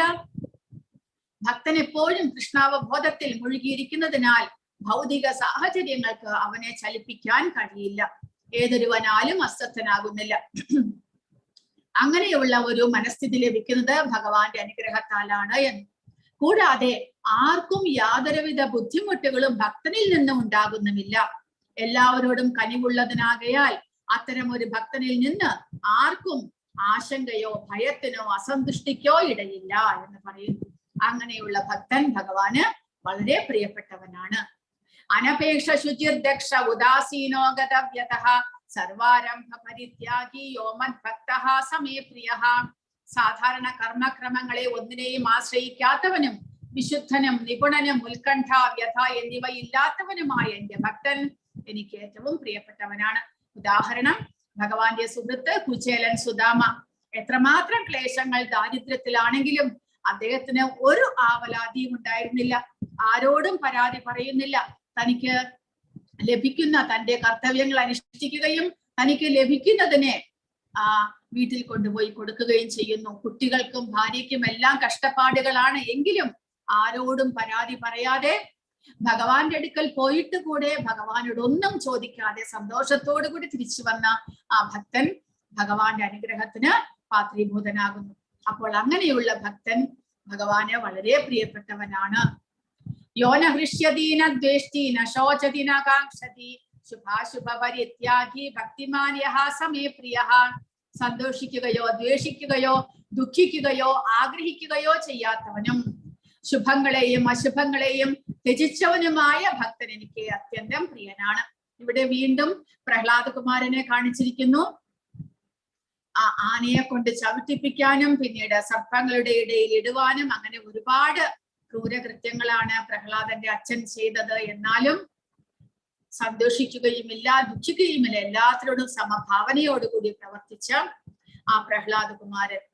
ഭൗതിക വികാരങ്ങളാണ് അതെല്ലാം എന്നിവിടെ പറഞ്ഞിരിക്കുന്നു. അങ്ങനെയുള്ള വികാരങ്ങളാൽ ബാധിക്കപ്പെടാത്ത മനസ്സോട് കൂടിയവൻ, ദുഃഖിക്കുകയോ ആഗ്രഹിക്കുകയോ ചെയ്യാത്തവൻ, മകനെയോ ശിഷ്യനെയോ ലഭിക്കാൻ ആകുലപ്പെടുന്നില്ല, അവരെ ലഭിക്കാതെ വിലപിക്കുന്നുമില്ല. ഭൗതിക ലാഭനഷ്ടങ്ങളിൽ സന്തോഷമോ സന്താപമോ തോന്നാറില്ല. ശുഭങ്ങളും അശുഭങ്ങളും ഭാവഭംഗിലങ്ങളുമായ പ്രവർത്തനങ്ങൾക്ക് അതീതനാണ് ഭക്തൻ. ഭഗവത് പ്രീതിക്ക് വേണ്ടി ഏതാപത്തും ചുമക്കാൻ ചെയ്യാറാണ് അയാൾ. ഭക്തിയുത സേവനം നിർവഹിക്കുന്നതിൽ യാതൊരു തടസ്സവുമില്ല. അങ്ങനെയുള്ള ഭക്തൻ മറ്റെല്ലാ ഗുണങ്ങളും പ്രത്യക്ഷപ്പെടുന്ന ഏറ്റവും അത്യാവശ്യമായ ഗുണമാണ്. ഇങ്ങനെയുള്ള ഭക്തൻ ഭഗവാന് ഏറ്റവും പ്രിയപ്പെട്ടവനാണ് എന്ന്. ശത്രുക്കളിലും മിത്രങ്ങളിലും സമഭാവനയോടെ മാന അപമാനങ്ങൾ, ശീത ഉഷ്ണങ്ങൾ, സുഖ ദുഃഖങ്ങൾ, ആദരവും അനാദരവും, യശസ് ദുഷ്കീർത്തി എന്നീ ദ്വന്ദ്ങ്ങളെ ഒരേ വിധം കൈക്കൊണ്ട് അസത് സംഘത്തിൽ നിന്ന് എല്ലായ്പ്പോഴും മുക്തനും മൗനിയും ജ്ഞാനത്തിൽ ഉറച്ചവനും സദാ സംതൃപ്തനായി ഗാർഹിക ബോധം ഉപേക്ഷിച്ച് ഭക്തിയുത സേവനത്തിൽ ഏർപ്പെട്ടിരിക്കുന്ന ഭക്തൻ എനിക്ക് എത്രയും പ്രിയപ്പെട്ടവനാണ്. അപ്പോൾ ഇവിടെ കൊടുത്തിരിക്കുന്നത് രാജാവിന്റെ കഥ. അദ്ദേഹത്തെ ദുർവാസ മഹർഷിയാണ് ശപിക്കാനായിട്ട് വരുന്നത്. അപ്പോൾ രാജാവ് എന്താണ് ചെയ്യുന്നത്? അദ്ദേഹം പക്ഷേ ഭക്തനായതുകൊണ്ട് അദ്ദേഹം ഒന്നിലും കുലുങ്ങാതെ തന്നെ വധിക്കുവാനായിട്ട് ദുർവാസ മഹർഷി ശപിച്ച് വന്നിട്ടുള്ള ആ കൃത്യയുടെ മുന്നിലും അദ്ദേഹം ഒരു കുലക്കവും ഇല്ലാതെ സദാസമയവും അദ്ദേഹം ഭഗവാന്റെ സ്മരണയിൽ ഇരുന്നത് കൊണ്ട് അദ്ദേഹം ശുദ്ധ ഭക്തനായതുകൊണ്ട് അദ്ദേഹത്തിന് ഒരു കുലുക്കവും ഇല്ലാതെ തന്നെ ആക്രമിക്കാൻ വരുന്ന ആ ഒരു രൂപത്തിൽ നിന്ന് പേടിയോ ഭയമോ അല്ലെങ്കിൽ ദേഷ്യമോ അല്ലെങ്കിൽ തിരിച്ച് ആ രാജാവിന് വേണമെങ്കിൽ ആ ദുർവാസ മഹർഷിയെ ശപിക്കാനും കൃത്യയെ വധിക്കാനുമുള്ള ശക്തി ഉണ്ടായിരുന്നു. കാരണം ഭഗവാന്റെ അനുഗ്രഹമായിട്ട് ആ സുദർശന ചക്രം അദ്ദേഹത്തിന് ലഭിച്ചതാണ്. എങ്കിലും അദ്ദേഹം അതൊന്നും തന്നെ ചെയ്യുന്നില്ല. ഭഗവാന്റെ ഇച്ഛപ്രകാരം തനിക്ക് എന്താണ് ലഭിക്കേണ്ടത് അത് ലഭിക്കും. ഭഗവാന്റെ സംരക്ഷണത്തിൽ അദ്ദേഹം ഭഗവാന്റെ ഭക്തിയിൽ ഉറച്ചു നിന്നതുകൊണ്ട് അദ്ദേഹത്തെ ഒന്നും ചെയ്യാതെ ആ ദുർവാസ മഹർഷി തന്നെ തിരിച്ച് അദ്ദേഹത്തിന്റെ കാൽക്കൽ വീണ് ക്ഷമ ചോദിക്കേണ്ടതായിട്ട് വന്നു. അപ്പോൾ അങ്ങനെയുള്ള ഭക്തനെ കുറിച്ചാണ് ഇവിടെ പറയുന്നത്. ശത്രുക്കളിലും മിത്രങ്ങളിലും സമഭാവനയോടുകൂടി ആര് തന്നെ അപമാനിച്ചാലും അദ്ദേഹത്തിന് ഒരു കുഴപ്പവുമില്ല. എന്നാൽ മറ്റുള്ളവരോട് വളരെ ശ്രദ്ധയോടുകൂടി ആദരവോടുകൂടി പെരുമാറുന്നു. ദുർവാസ മഹർഷിയെ കാത്ത് ദുർവാസ മഹർഷി ബ്രഹ്മലോകത്ത് പോയി, ശിവന്റെ ലോകത്ത് പോയി, വിഷ്ണുവിന്റെ ലോകത്ത് പോയി തിരിച്ചു വരുന്നത് വരെ അദ്ദേഹം ദുർവാസ മഹർഷിയെ കാത്ത് അവിടെ ഇരുന്നു. അപ്പോൾ അതുപോലെ അദ്ദേഹത്തിന് തിരിച്ച് അദ്ദേഹത്തിനെ ബഹുമാനിക്കാനും അദ്ദേഹത്തെ ആദരിക്കാനുമുള്ള മനസ്സ് ഭക്തനിൽ ഉണ്ടാകുന്നു. തന്നെ മറ്റുള്ളവർ ബഹുമാനിക്കണമെന്നുള്ള ആഗ്രഹം അദ്ദേഹത്തിന് ഉണ്ടാകുന്നില്ല. സുഖദുഃഖങ്ങളിലും ആദരവ് അനാദരിലും എല്ലാ ദ്വന്ദ്ങ്ങളെയെല്ലാം തന്നെ ഒരേപോലെ കണ്ടുകൊണ്ട് സദാസമയവും ഭഗവാന്റെ ഭക്തിയിൽ ഉറച്ചു നിൽക്കുന്ന ഭക്തൻ ഭഗവാന് വളരെ പ്രിയപ്പെട്ടവനാണ്. അപ്പോൾ ഭൗതിക വികാരങ്ങളിൽ ബാധിക്കപ്പെടാത്തത് കൃഷ്ണാവബോധവും നല്ല യോഗ്യതകളുമാണ് ഇതെല്ലാം. ഭക്തൻ എന്ന് അറിയപ്പെടണമെങ്കിൽ ഈ ഗുണങ്ങളെല്ലാം വളർത്തിയെടുക്കണം. അതിനുവേണ്ടി ഒരാൾ കരുതിക്കൂട്ടി പ്രവർത്തിക്കേണ്ടതില്ല. കൃഷ്ണാവബോധത്തോടെ ഭക്തിയുടെ സേവനത്തിലും ഏർപ്പെടുന്നത് കൊണ്ട് തന്നെ ഈ നല്ല ഗുണങ്ങളെല്ലാം നമ്മിൽ സ്വാഭാവികമായിട്ട് വളർന്നു വരും. നമ്മൾ അതിനെ പുഷ്ടിപ്പെടുത്താൻ ശ്രമിക്കണം, അതിനെ ഇല്ലാതാക്കാൻ ശ്രമിക്കരുത്. നമ്മൾ നാമജപം ചെയ്തുകൊണ്ട് ഭഗവാനെ കുറിച്ച് കേട്ടുകൊണ്ട് മുന്നേറുന്നതോട് കൂടി തന്നെ ഈ നല്ല ഗുണങ്ങൾ നമ്മിൽ വളർന്നു വരുന്നു. അപ്പോൾ നമ്മൾ അതിനെ ഒരിക്കലും ഇല്ലാതാക്കാൻ ശ്രമിക്കരുത്, അതിനെ വളർത്തിയെടുക്കാനായിട്ട് നമ്മൾ ശ്രമിക്കുക. എന്നാൽ ഭക്തനല്ലാത്തവന് ഈ ഗുണങ്ങളൊന്നും തന്നെ ഉണ്ടാകുന്നില്ല. ജ്ഞാനത്തിൽ ഉറച്ചവനും നിശ്ചയമുള്ളവനും സന്തുഷ്ടോ ഏന കേനചിത്, സംതൃപ്തി എല്ലാ സാഹചര്യങ്ങളിലും, സന്തോഷം. ചിലപ്പോൾ രുചികരമായ ഭക്ഷണം ലഭിക്കും, ചിലപ്പോൾ ലഭിക്കില്ല, പക്ഷെ അതിലൊന്നിലും തന്നെ അദ്ദേഹത്തിന് പരാതിയില്ല. മൗനി എന്ന് പറയുമ്പോൾ നിശബ്ദത സൂചിപ്പിക്കുന്നു. അത്യാവശ്യം മാത്രം സംസാരിക്കുക, ഏറ്റവും അത്യാവശ്യമായ സംസാരം മാത്രം, ഭഗവാനെ കുറിച്ച് മാത്രം സംസാരിക്കുന്നയാൾ. അനികേതഃ, ഗാർഹിക ബോധം, അതായത് ഭൗതികമായ ബോധങ്ങളെല്ലാം ഉപേക്ഷിച്ചയാൾ. സംഘവർജിത, ഭഗവാന്റെ ഭക്തന്മാരിൽ നിന്ന് ഭക്തരല്ലാത്തവരിൽ നിന്ന് അകന്നു നിൽക്കുക. മാനാപമാനയോഹോ, ദ്വന്ദ്ങ്ങളെ ഒരേവിധം കൈക്കൊണ്ടുകൊണ്ട്. സമശത്രൗച്ച മിത്രേച്ഛ, ശത്രുക്കളിലും മിത്രങ്ങളിലും സമഭാവനയോട് കൂടി. ഭക്തിമാൻ, എല്ലായ്പ്പോഴും ഭക്തിയുടെ സേവനത്തിൽ ഏർപ്പെട്ടിരിക്കുന്നയാൾ. അങ്ങനെയുള്ളയാൾ ഭഗവാനെ വളരെ പ്രിയപ്പെട്ടവനാണ്. ഗുണങ്ങളുടെ സംഗ്രഹമാണ് ഈ 13 മുതൽ 19 വരെ പറഞ്ഞ എല്ലാ ഗുണങ്ങളെ കുറിച്ചും ഇതിൽ പറഞ്ഞിരിക്കുന്നു. കൃഷ്ണൻ ഒരുവനെ സ്നേഹിക്കാൻ കാരണമാകുന്ന ഗുണങ്ങൾ അതെല്ലാം അനുബന്ധമാണ്. ഈ ഗുണങ്ങൾ ഭക്തനിൽ നിന്ന് സ്വതന്ത്രമല്ല. കൃഷ്ണനോടുള്ള സ്വയം സമർപ്പണത്തിൽ നിന്ന് അവ യാന്ത്രികമായിട്ട് സ്വാഭാവികമായിട്ട് നമ്മിൽ വളർന്നു വരുന്നു. അത്യാവശ്യമായിട്ടുള്ള ഗുണങ്ങൾ, ഈ ഗുണങ്ങളെല്ലാം പ്രത്യക്ഷപ്പെടുന്ന ആളെ ഭക്തിമാൻ എന്ന് വിളിക്കുന്നു. അപ്പോൾ നിർമ്മമനായിരിക്കും, നിസ്വാർത്ഥനായിരിക്കും, ഞാൻ ശരീരമല്ല എന്നുള്ള അവബോധത്തിലായിരിക്കും, വേദനാരഹിതനായിരിക്കും, സർവയജ്ഞങ്ങളെയും ത്യജിച്ചവനായിരിക്കും, അസൂയപ്പെടാതെ ഇരിക്കുന്നു, ശത്രുവിനോട് പോലും ദയ കാണിക്കുന്നു, മിത്രങ്ങൾക്കും ശത്രുക്കൾക്കും തുല്യം ഉദാസീനനായിരിക്കുന്നു, അസത്സംഗത്തിൽ നിന്ന് എപ്പോഴും മുക്തനാണ്, സംതൃപ്തൻ, സഹിഷ്ണുത, സ്വയം നിയന്ത്രിതനായിരിക്കും, പൂർണ്ണമായും തികഞ്ഞ യോഗിയാണ്, സന്തോഷത്തിലും വിഷമത്തിലും സജ്ജരായി, അനപേക്ഷ, ഉദാസീനനായിരിക്കുന്നു, ഭൗതിക നേട്ടത്തിലും നഷ്ടത്തിലും സന്തോഷിക്കുകയോ ദുഃഖിക്കുകയോ ചെയ്യുന്നില്ല, വിലാപമോ ആഗ്രഹങ്ങളോ ഇല്ല, എല്ലാത്തരം ഐശ്വര്യങ്ങളും അശുഭകരവും പാപപ്രവൃത്തികളും നേരിടുന്ന അതീന്ദ്രിയ ദ്വൈതങ്ങളിൽ നിന്ന് സജ്ജീകരിച്ചിരിക്കുന്നു, ഗാർഹിക ബോധം ഉപേക്ഷിച്ചിരിക്കുന്നു. അങ്ങനെ ഭഗവാന് സേവനത്തിൽ മുഴുകിയിരിക്കുന്ന ഭക്തൻ ഭഗവാനെ ഏറ്റവും പ്രിയപ്പെട്ടവനാണ്. നാശരഹിതമായ ഈ ഭക്തിയുത സേവന മാർഗം പിന്തുടർന്ന് നാശരഹിതമായ, ഒരിക്കലും നശിക്കാത്ത, ഈ ജന്മത്തിൽ നമുക്ക് മുഴുമിപ്പിക്കാൻ സാധിച്ചില്ലെങ്കിലും നമുക്ക് അടുത്ത ജന്മത്തിലേക്ക് കൊണ്ടുപോകാൻ സാധിക്കുന്ന ജീവാത്മാവിനോടൊപ്പം ഈ ഭക്തിയുടെ സേവനവും സഞ്ചരിക്കുന്നു.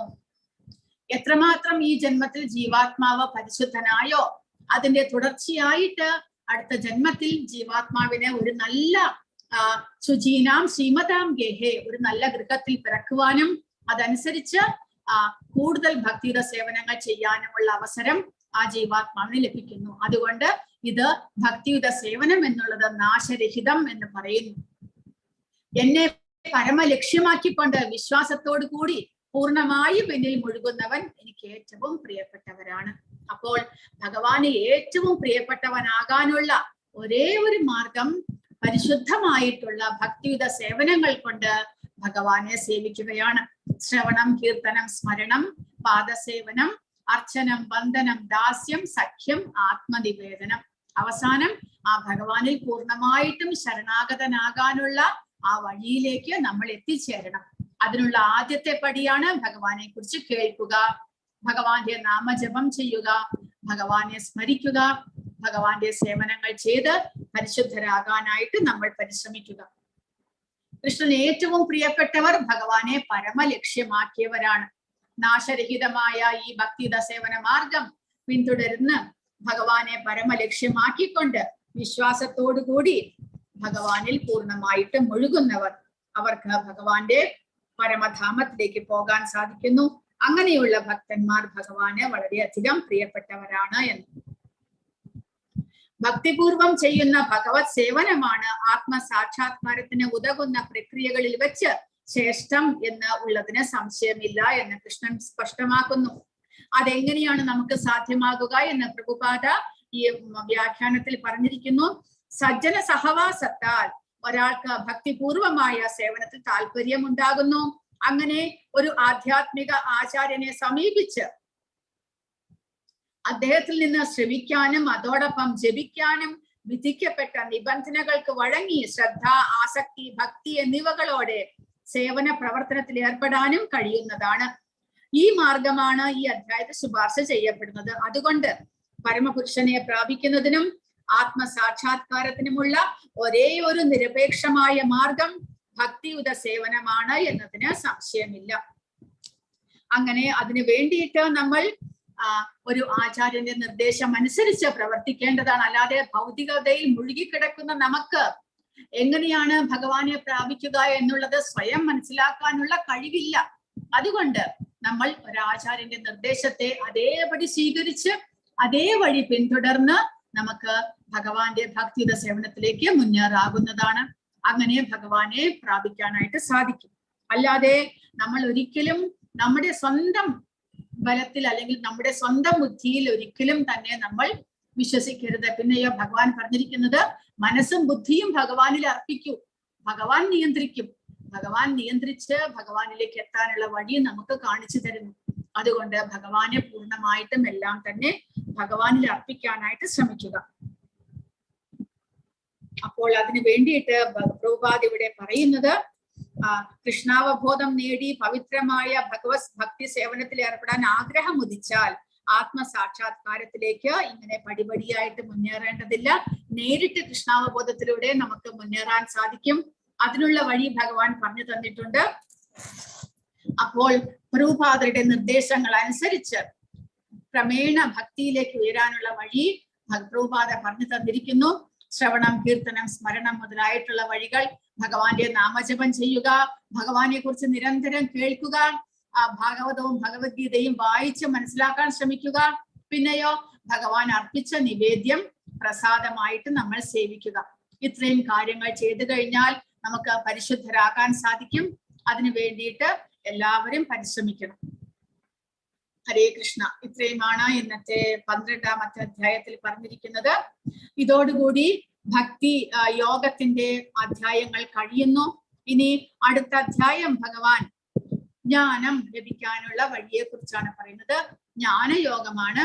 അപ്പോൾ ഭക്തിയോഗത്തിന് പിൻബലമേകുവാൻ ജ്ഞാനം വളരെയധികം നമുക്ക് ഒരു വഴിയാകുന്നു. കാരണം അറിവ് ലഭിച്ചു കഴിഞ്ഞാൽ എന്തുകൊണ്ട് നമ്മൾ ഭഗവാനെ സേവിക്കണം എന്നുള്ള അറിവാണ് ഭഗവാൻ പറയുന്നത്.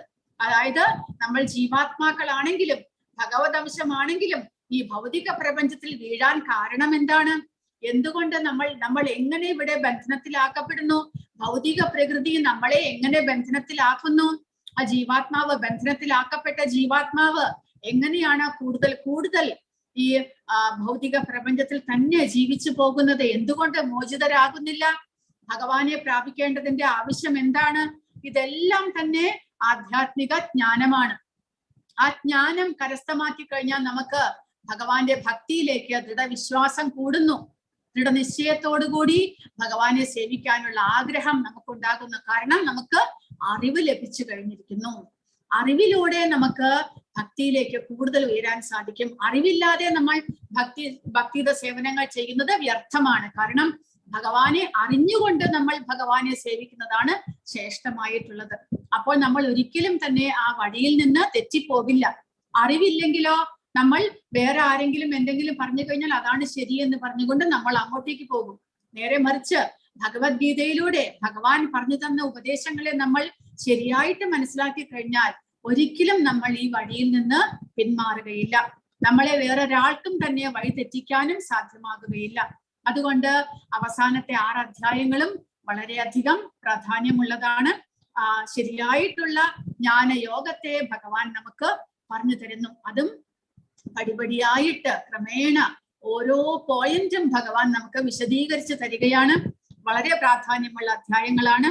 അത് നാളെ 13ാമത്തെ അധ്യായം നമുക്ക് ആദ്യത്തെ പാർട്ട് കേൾക്കാം. ഹരേ കൃഷ്ണ. ആർക്കെങ്കിലും എന്തെങ്കിലും സംശയങ്ങളോ ചോദ്യങ്ങളോ ഉണ്ടെങ്കിൽ ചോദിക്കുക.